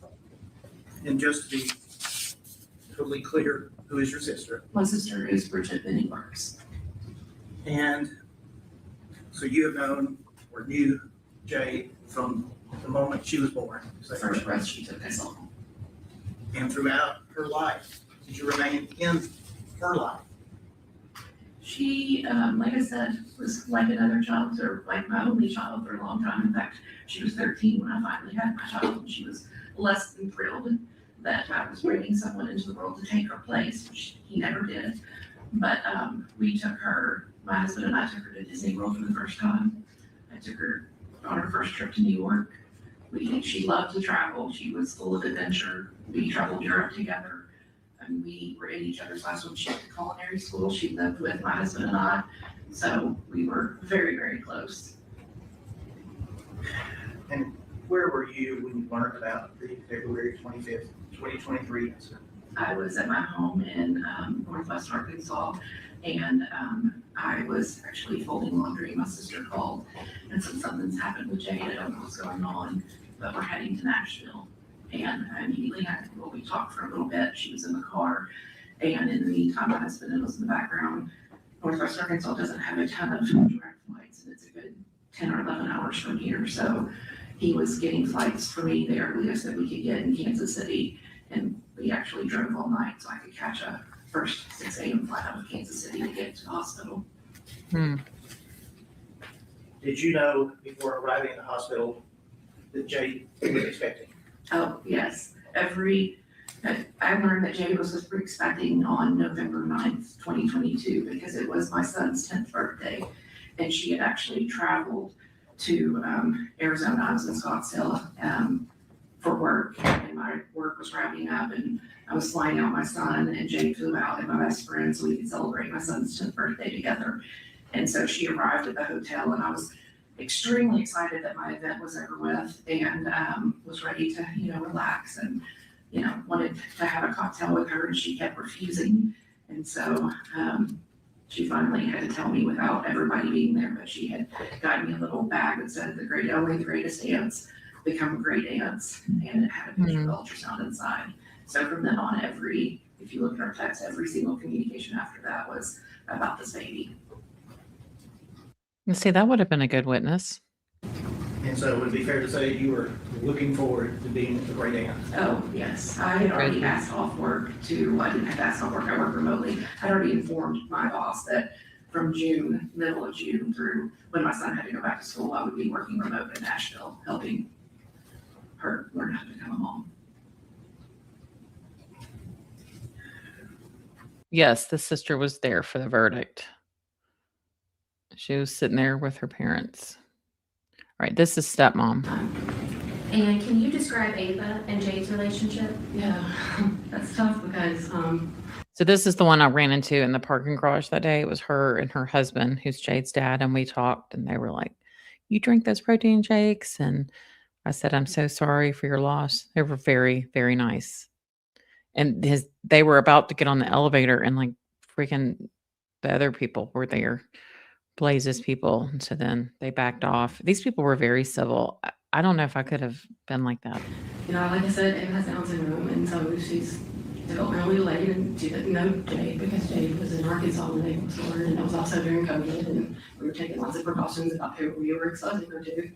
And she finally met Jade in, I believe it was 2021, and they looked into each other's eyes and knew that they were sisters. There was a connection immediately. Like, it was really eerie, but also amazing at the same time. But having her here was so great for Ava because she got to know her last year. And also the toughest part about it was that's it. That's all Ava gets of her was just that 1 year when she was 3 years old. And what impact have you seen on Ava's life since losing Jade? It's tough to tell her because I think I missed that. So they have a child with Down syndrome. she doesn't understand a whole lot about it, especially because she was so young at the time. But she's really into pictures, and she's always pointing Sissy out in pictures. And she asks about Sissy. She uses a KAC for communication. She just randomly hits Sissy on her words all the time. And it's got a little picture of Jade. And Sissy's always with you, so we can tell her and just keep explaining to her how great and wonderful her sister is and how much she loved her. And, one of the toughest things I'll have to carry with that is that the Instagram post that Jay made that said being in Nashville, one of the best things about being in Nashville is getting to watch my sister grow. And they will know her. And can you tell us about finding out Jade was pregnant and how excited the family was? They were so excited. I was initially shocked, and she could see that, and I think it was a short conversation, but we were automatically super supportive of her and super ready to do anything and everything, take her shopping, help her with decorating, help her with anything she needed help with. I mean, I had just become a mom myself not that long ago. And, you know, we talked a lot just about, you know, whatever you need, we've got you. And she didn't ask for much. She had a whole bunch. She knew she could do it. She's got all the confidence in the world. And the jury has heard a lot about Jade's support system and how many people showed up to Vanderbilt and how many people took action that night. Can you describe for the jury Jade's support system, how many people she has here today, and what it's done to her friends? I can't even describe it as, like I said, she'd only been here a year and she was surrounded by people that were local, like at the end. I mean, obviously everyone from Arkansas came down, but the amount of people that came there that were not from Arkansas, that were there because she made an immediate impact on them. Mhm. And they loved her so much and they knew that this was going to be a huge loss to everybody. And can you I mean, they are just like nice, approachable. They're people that I know. I was like, should I say something? Should I not? And I'm like, you know what? I'd rather just acknowledge it because I know the pain when people don't. And they were just so kind. walk us through that night of February 25th and how you found out and how Jade's dad found out? Yeah, I was actually asleep. I had a young child at the time. I had put her down a couple hours before and I knew she was going to be up early, so I was sound asleep. And once I woke up, I saw the missed calls. And I was in such shock. I honestly don't remember a lot of like who called when, where, how. I remember it had several missed calls from her as well as Dennis. And as soon as I talked to Dennis and got to Vanderbilt somehow on my own, that drive was awful.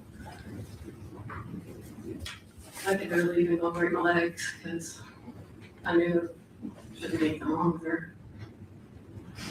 And Jade was working at your brother's restaurant back in early 2023. Right. Can you describe the impact that her and Ivy's death has had on your brother's staff, your brother, just the restaurant as a whole? Yeah, it was devastating.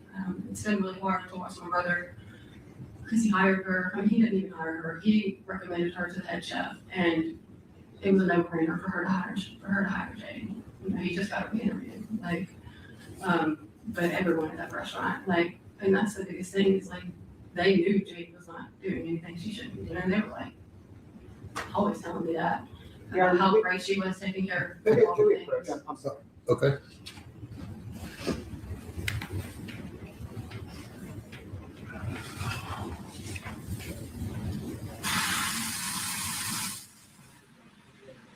Are they doing a sidebar during this? Ridiculous. Experience, and I know that it's just changed everything for us. No question. Thank you. Okay, who's the next? Miss Bridget Burks.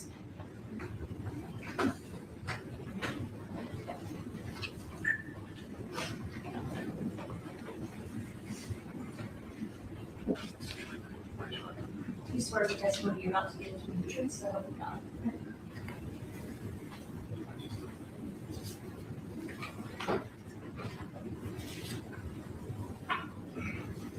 Could you please state spell your name for the record? Bridget Benning Burks, BRIDGET, BENNING, BURKS.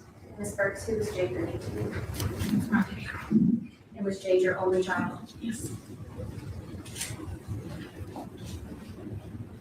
How can you describe Jade growing up and her light? As soon as she walked in front of me, because she was so full of life. She's known for being very loud. She got in trouble several times for being loud. So even her presence, her loud. And Ms. Burks, does Jade have a stepfather? She does. Okay, what's his name? Lynn Burks. And when did Lynn Burks come into Jade's life? She was 6. And can you walk us through the impact that Jade's passing and Ivy's passing has had on you and Lynn?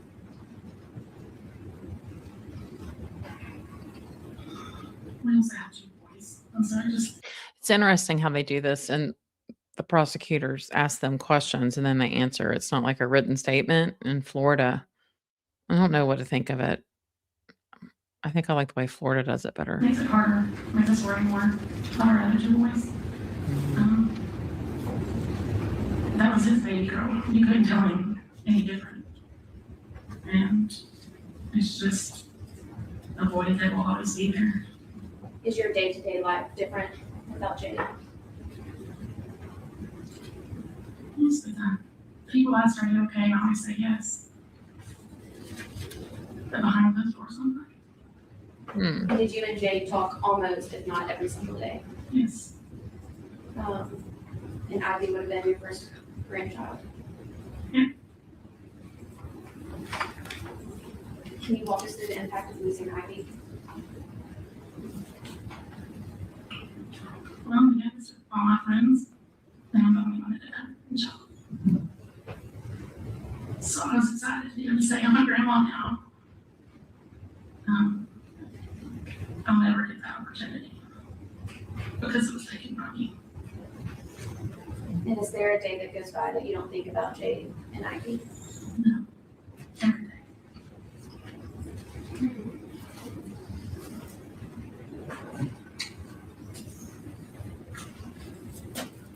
These are my questions. Question? No question. Technically, have a seat. Any other witnesses? I mean, I like how Phil Markel just got to be like, and this is what you've done, and and how Ruth. I don't know. I don't like this questioning. Stay. No, you're right. Any proof on behalf of Mr. Taylor? Yes, Your Honor. Very, very briefly, I would actually call Detective Adam Reese, who I believe is Okay. Oh, this is stupid. Just to say, and Blaise had no criminal record. I mean, well, that's not. Yes. Do those include NCIC sort of nationwide background checks? Yes. In your Right, this is his.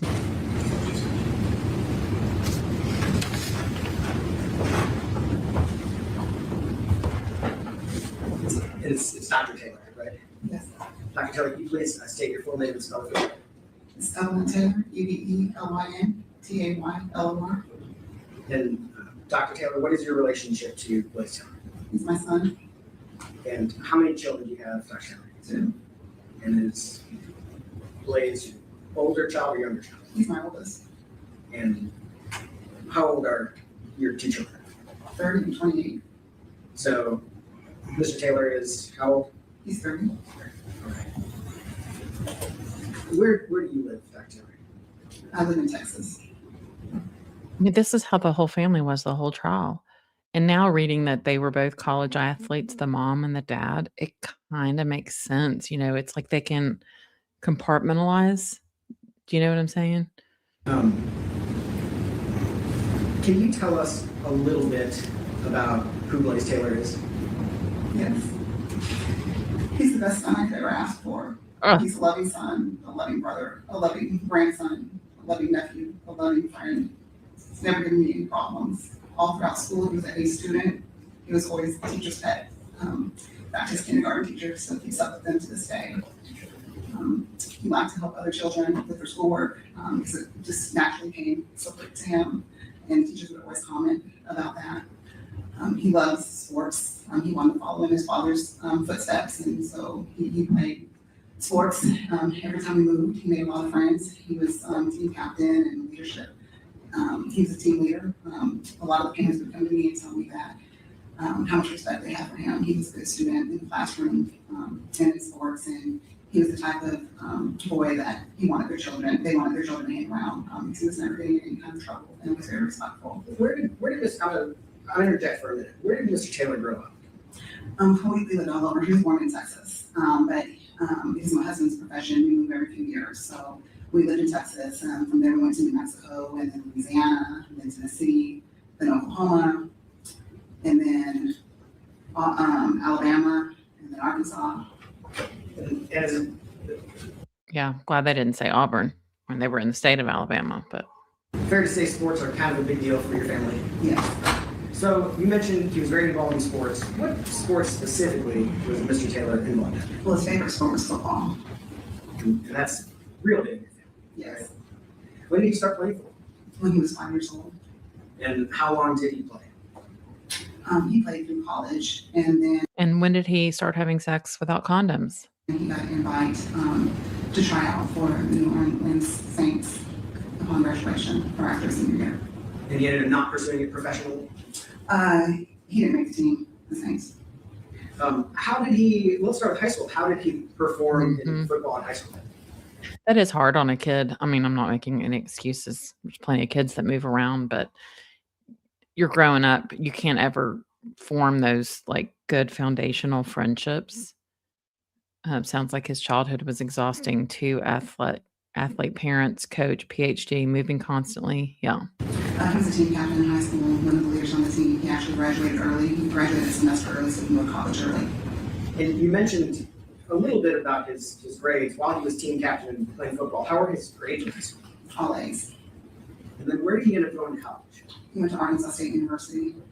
And I think we heard a little bit about that during the trial. Did he play football in college also? Isn't there something that says a lot of people that are murderers are straight A students?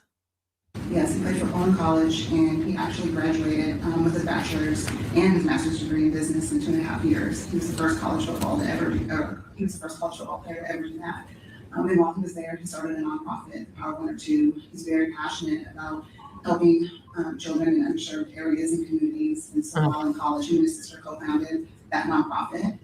And they just did a lot of community events for those children, mentored them. He was a big brother. He volunteered at the alternative school, and his senior year, I think he went like 3 times a week. Does that nonprofit still exist? The nonprofit still exists. They've actually given almost like over $90,000 in scholarships. They help each year. They do school supply drives for kids in underserved areas. They do Thanksgiving baskets and adopt a kid for Christmas for children that don't have resources to get presents for Christmas. Pretty much whatever the needs are wherever we live in the community, they just try to serve those children and just meet their needs.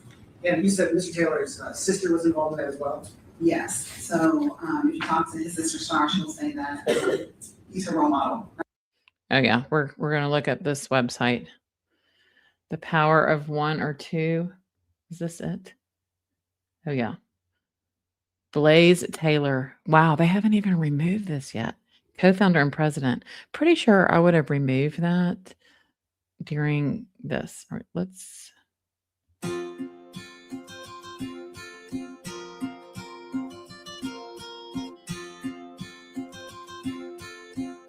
Hello, Holy I'm crap. Blaise Taylor, And I'm Star Taylor. and we are the co-founders of the Power of 102 Incorporated. The Power of 102 is a 501c3 I mean, are y'all like dumbfounded right now? nonprofit organization whose mission is to empower, educate, and enhance the lives of children and families of at-risk youth. The Triple E Effect: Empower, Educate, and Enhance. If you would like to know more information, you can visit us at our website or any of our social media platforms linked below. Remember, it only takes one Or 2 to make a difference in the lives of others. I cannot believe that someone hasn't thought of this. No, they'll probably be down tomorrow. Yeah, this is definitely one of those things kids do nowadays, to cure their whatever in college. Wow. Okay, let's see. About us. All right. Construct positive relationships with underserved youth. Raise awareness, support funding. Encourage positive recreational activities. Blaise Taylor, Star Taylor, Pearl Jackson, Dr. Evie Taylor, Secretary, Pastor Jamar Andrews, Kim Wilbanks, Grace Henry, Veronica, Trooper Taylor. Wow. I mean, it still says Twitter. I don't think this is very, what's the word? Maintained. Y'all want to donate? Events. If you would like to volunteer or participate. 2026 scholarships. Oh, they're named after Bible verses. Well, I hope that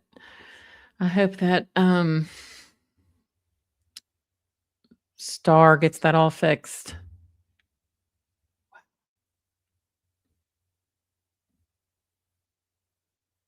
She followed behind in his footsteps, and she's an A student as well. And if you ask her why does she make A's, she'll say because Blaise did. Why do you play basketball? Because Blaise did. From the time she was little, he would help her put her shoes on the right feet. Now that would concern me if my daughter's like, because Blaise did, because Blaise did. I'd be like, oh, hold on, what does Star want to do?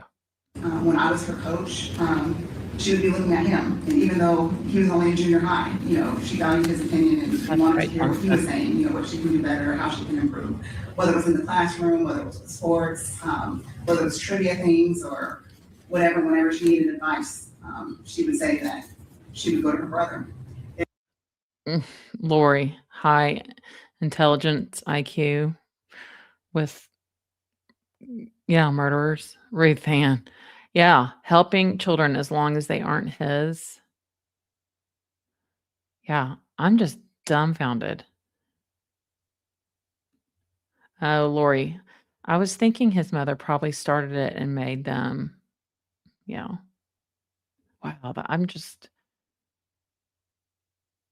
I'm pretty sure you can't be a convicted felon and be on the board of a nonprofit either. They need to just take that out. Is Blaise's sister here? Has she been here? She is. She has been.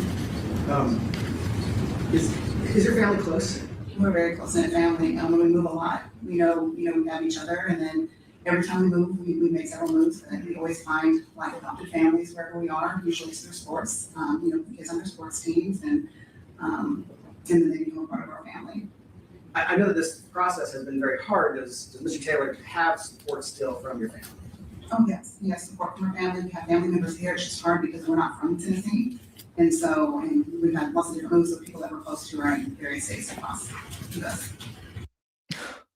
Yeah. We're not from Tennessee. Yeah. So what year was that website? I'll have to look. I don't think it was too long ago. When Mr. Taylor started working for the Titans, which we heard a bit about, he was in Tennessee and you were still in Texas? No, we were in North Carolina at that time. You were in North Carolina. Okay. Did you have an opportunity, did you keep up with sort of how he was doing in work? In work, yes. We talk regularly and, also be part of our family. That's what his dad does. So we have lots of conversations about work. What's your impression of Blaise's work ethic? He has really good work ethic. Oh my God. That knows him. How could you say that? I think I would just, I don't even know what I would say. I couldn't be up there. That's one of the characteristics they'll say. He's a hard worker. He's always on time. He'll be one of the first ones there. He's going to make sure that he gets the job done. He has a really good work ethic in everything he does, whether it was his schoolwork, an actual job where he's getting paid, whether it's been on service, he always goes above. I think Blaise is 3 or 4 years older than Star. I think. Oh, 2 years. Okay. That's what polyphonic. How about, are there any other, we talked a little bit about the nonprofit, are there any other kinds of community involvement or examples that you can think about from Blaise's life, either recently or longer ago, that you can tell the jury about? Well, he has a servant's heart, so he does a lot of community service. Usually wherever we live, like with his dad, the football teams usually do community service, so he can be involved in various things they do. I know one thing, like when he was in high school, where he was actually old enough to make decisions to do those things, he was really involved with the Miracle League. And so that's something he did throughout high school, with big brother type programs, mentoring younger children, he would do that. And then when he was in college, he just did a lot of community service, like I was telling you about, like for his nonprofit. It was primarily through being a big brother and volunteering at the alternative school. So being a mentor, he had a little brother that was assigned to him, and he would bring him to football practice and then watch him go to school and help him with his homework and do things of that nature. And then when he volunteered, I believe it was the third grade classroom at the alternative school, he would just encourage them to do their schoolwork, to respect their teacher. And if they made their points for the week, he would come and he'd bring teammates and they would play dodgeball and things like that. And, if they had a good week and good report, he would let them come with him to, or he'd get tickets for them to come to the football game. And he was really involved with the community baskets, and we would do community Thanksgiving dinners. I think one of the things that I'm most proud of Blaise for was one time when he was in college, we were in church. And they were doing baptisms. And I didn't know this because, he didn't tell me this. I'm just watching the baptism and all people come up and give testimonies. It was a young college girl. And she said, I just want to thank Blaise because he really shared about the Lord to me. Lee, we're not from Tennessee and didn't even want to use any of the vast number of medical and toxicological experts from Tennessee. Yeah, a man of God that grew up in church helping others. Always be leery of the people that wear it on their sleeves and always want to push it like this, for sure. And yes, the website does show scholarship recipients. I'm not going to show those kids. I mean, y'all can go and look, but it's not fair to those kids for me to show it. But can you imagine? And he's really instrumental in my relationship with the Lord and my baptism. And all the accolades that he had, like in the classroom or on the field, they were nothing compared to what I feel like he did for this Wait, is she saying Blaise led her to God? Is that what she said? young lady that said that she's a friend that just went to the university. And just the fact that he was instrumental in her being baptized, it's those types of things that made me really proud. Oh, help someone. If I was Jade's mom, I'd stand up and be like, well, you know what? At least you got 30 good years with him. Dr. Yeah. Thank you, Dr. Taylor. I think that's all. Well, let me ask this. Is there anything else you think you want to share with the jury that I haven't asked you about? You are out of objection being that open-ended. Okay. That's all I Okay. have. Any questions from the state? No, Your Honor. Thank you. I would love to know what that phone call was like to his dad that night. That is the best. Okay. Yep. He was a tear. No. Hey, Debbie. All right, ladies and gentlemen of the jury, if you'll step down the hallway just briefly, we'll talk with the attorneys about legal issues and then we'll be right back.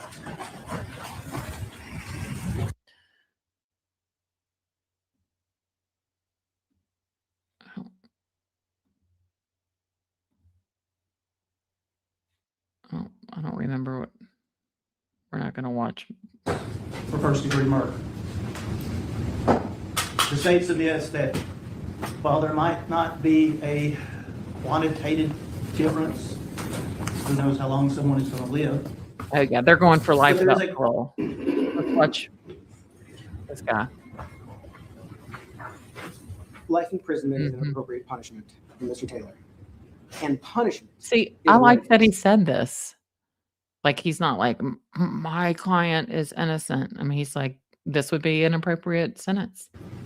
It is not a minimum get off easy kind of sentence. It is life in prison, 51 calendar years at best. That's if you make parole at 80, if he's 30 right now. Yes, in opening, I said it's the harshest you have is life without the possibility of parole, and there is death penalty. But this isn't a death penalty case. We knew that at the beginning. It's the harshest option you are considering today. And life imprisonment is incredibly harsh. Living in a concrete box for the next 51 years, that is punishment. He's not getting off. He's not. Can you imagine like hearing that? Like you're about to go live in a concrete box for 51 years. Lee, yeah, Blaise is golden to mom, but her granddaughter was of no consequence to her. Not getting off easy. You're not letting him go. He's not walking out of this courtroom. Likely for the rest of his life. Now, looking at the jury verdict, it occurs to me that maybe there was some consideration from the jury that you all think Mr. Taylor intended to kill baby Ivy and maybe didn't have the intent to kill Jade. But he knew he was killing her, or some version of that. Obviously, I'm not in the jury room. I don't know if that matters in your deliberation for this part of it. But if we're talking about what are the worst of the worst of the worst crimes that you get the worst of the worst of the worst punishments, this was a long, incredibly detailed, complicated trial. And you guys heard a lot. You can consider all that when you're making your determinations. The reason that we put on some proof about who is Blaise, what was his family like, what's his upbringing like, what's his community involvement like, is there's kind of I don't know if it's a saying, it's something that's talked about in work when you defend someone sitting at that table. that we are more than the worst thing we've ever done. We're people. Blaise is a person. He's got a family. He had a great childhood. He did well in school. He was an all-star athlete. Yeah, he did something horrific. Nothing that can happen here is ever going to change that. Nothing. He's going to spend the. I'm glad this guy at least said this, because if he didn't, that would just be like negating everything these people just decided. So, can you imagine if Letitia was doing this arguing? The rest of his life in prison, no matter what. So you all can go home and rest assured that no matter what you do here today, he's going to spend the rest of his life in prison. It doesn't require life without the possibility of parole to send that message, to send that punishment. It's not either we let him off easy or we have to punish him the worst of the worst of the worst of the worst. He's being punished. He's getting the message. But he is not someone who has spent his entire life as a criminal. Exactly, Cat Rod. Blaise thinks he's so smart. He had a plan. Absolutely. And we all know you can plan it, but it never goes just as planned. Just like, Charlie can plan things, and then sister drives down Trescott and sends a text. This is so sweet. Okay. Blaise never thought, oh, Jade is going to call Nijah. He is someone who's had a good life, who's done good things. I don't have anything to say about it. Did something terrible. There's, let's call it what it is. Yeah. When you hear the jury instructions, there's going to be a lot of talk about aggravating and mitigating factors. And I said this in my opening, and I'll say it again. If you find aggravating factors, you don't have to find that he gets life without the possibility of parole. It's just something you can consider. Life in prison is punishment. It's life in a box. It's life in a prison. It is a message. It is a lot. It is enough. And we would ask you to return for your sentencing, that be the appropriate sentence in this case. I will say, that guy, the first time I saw him was like, what is this? But I think he did pretty well there. Yeah, Lee says he was the best lawyer on the defense team, in my opinion. I'm pretty sure he's only there because they had to have a Tennessee bar member. Yeah, no, I agree. Wonder what they paid him. Yeah, you love it when people say I'm here for the children. Adelson hater. Polyphonic. We're better than the worst thing we've ever done is like maybe robbed a bank. He killed his child and the mother. There's no redemption. Yeah.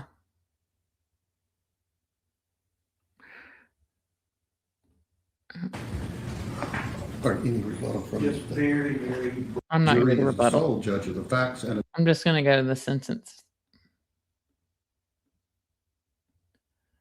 What a long day for these people.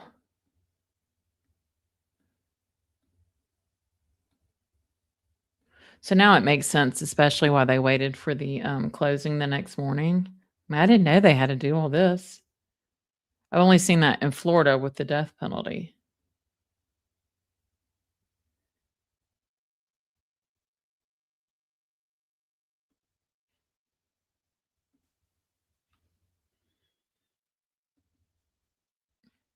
I'm going to play True Crime Wifey song after this. Just got a few more minutes.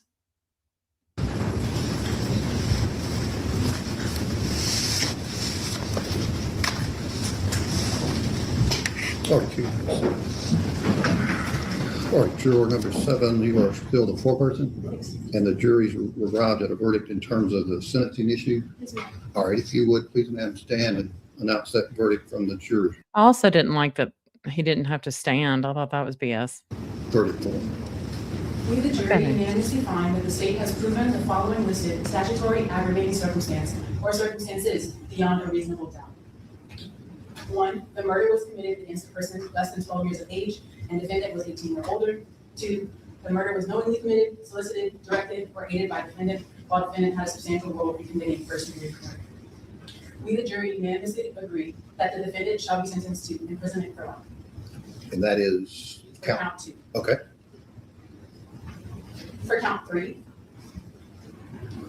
we, the jury, unanimously find the state has proven the following listed statutory aggravating circumstance or circumstances beyond a reasonable doubt. 1, the murder was knowingly committed, solicited, directed, or aided by the defendant while the defendant had a substantial role in committing or attempting any first-degree murder. We, the jury, unanimously agree that the defendant shall be sentenced to imprisonment for life. And for count 4, we, the jury, unanimously find that the state has proven the following. No emotion. He just looks like a kid that's bored in school.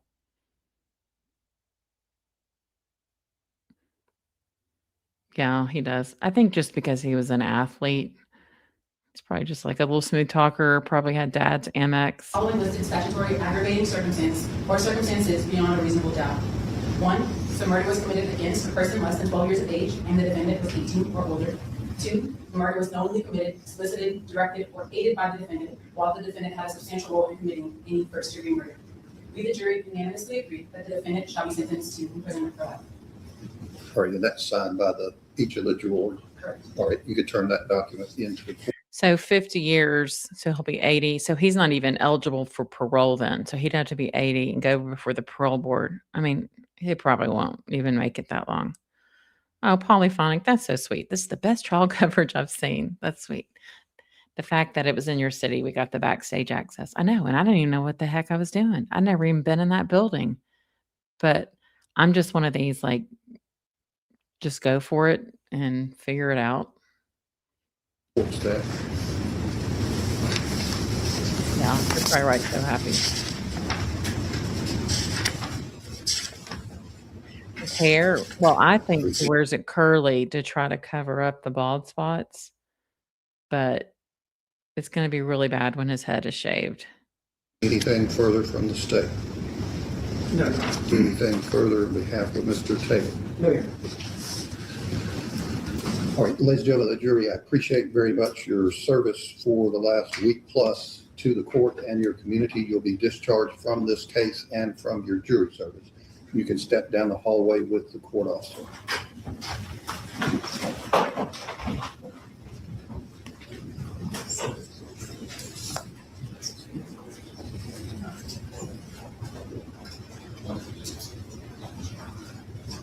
So the prisons, the high security prisons, there's Riverbend.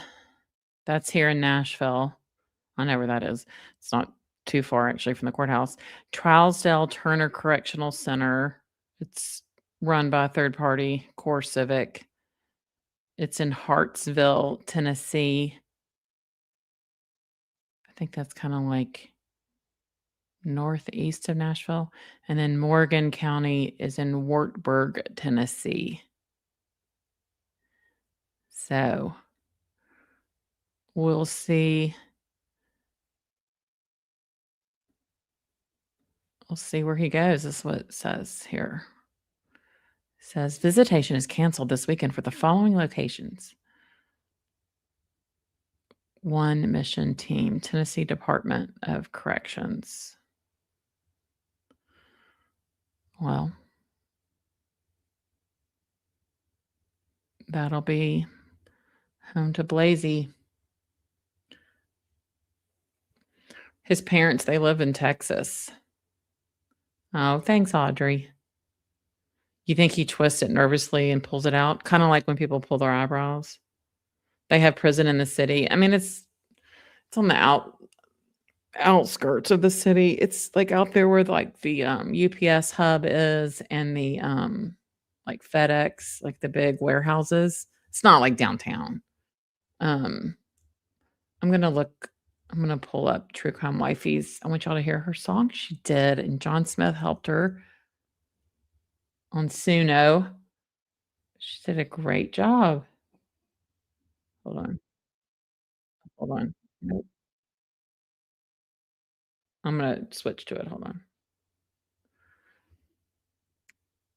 Oh, y'all are so welcome. Send Mackenzie to a high security unit. Yeah. He's gonna have a tough time for 51 years, right? I mean, men may not take to that. Yeah, it is interesting, isn't it, Rebecca? Everybody should go. Like, just go attend wherever you live. Just go for a few hours, attend something. It's a totally different feeling. Oh, you're welcome, Lee. I'm happy that I could bring it all to you. Yeah, his parents won't be able to visit much. Hey, Blue River. I doubt she'll go visit him every week. I don't know. Oh, Audrey, keep us posted. All right. Yeah, my advice for jury duty is wear layers and take cough drops because it's always like you start coughing at the worst time. Okay, so this is True Crime Wifey's song. I'm going to play it. And it is about our case that we all follow here that's brought us together. And it is called New Hair, New Name. And give True Crime Wifey a follow.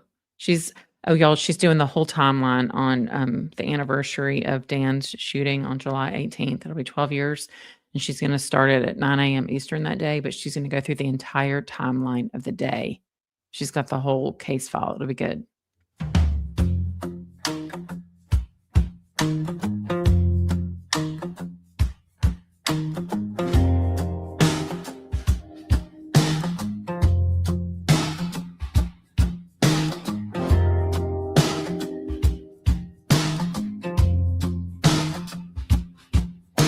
She traded in the blonde blowout for a curly flame.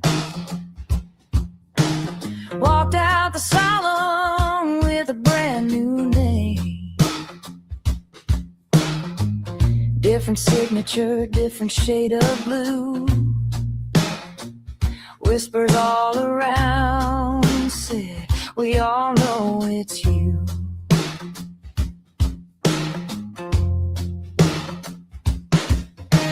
Chameleon smile with an innocent glow. The facade behind the door swung open slow. She never heard the word no for long.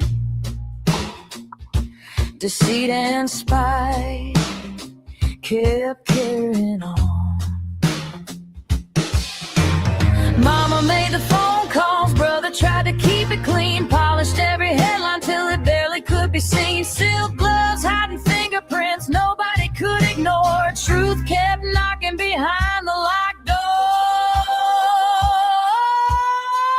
New hair, new name, same old game. Changing every picture but the story stays the same.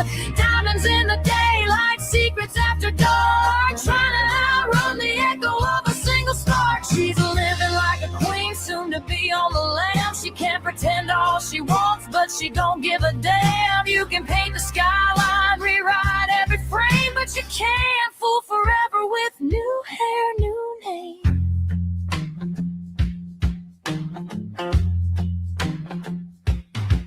She could fool the room with a sideways glance, turn a business meeting into a slow dance. Every favor will come with a price.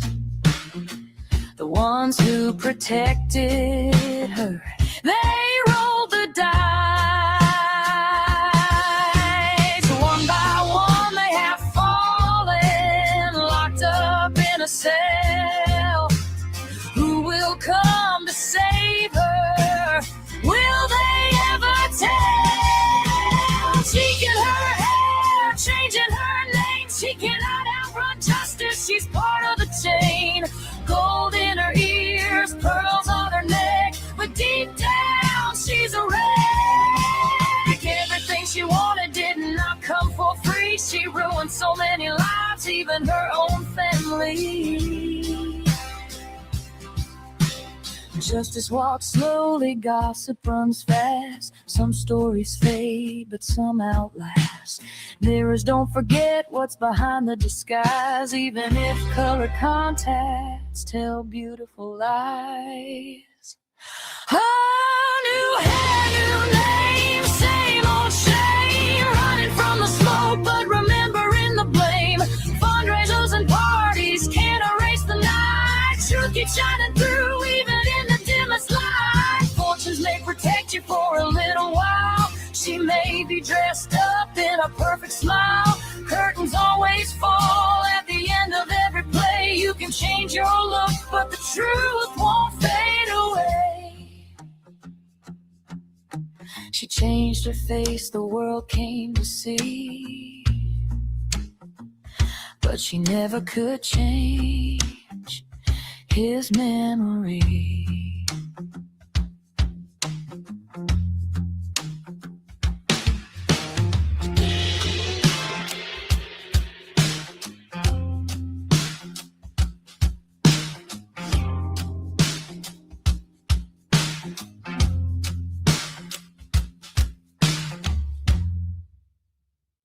Isn't that awesome? She did an awesome, awesome, awesome job. Oh, it's not her singing, but it's her song. I think it's so good. But thank you all so much and have a happy 4th of July. Tomorrow is the 4th. Be back Sunday morning on the 5th with book club. I'm about halfway through reading the chapters. And yeah, go give True Crime Wifey a follow. She's got it listed, this song, under videos, so you can play it all the time. But thank you all. And thanks for being with me through the Blaise Taylor trial. I feel like now I can close it up. I hope I do hear from Nija, but that'll be when she's ready in her time. So happy 4th. And thank you all for being here. And I'll see y'all again soon. Bye.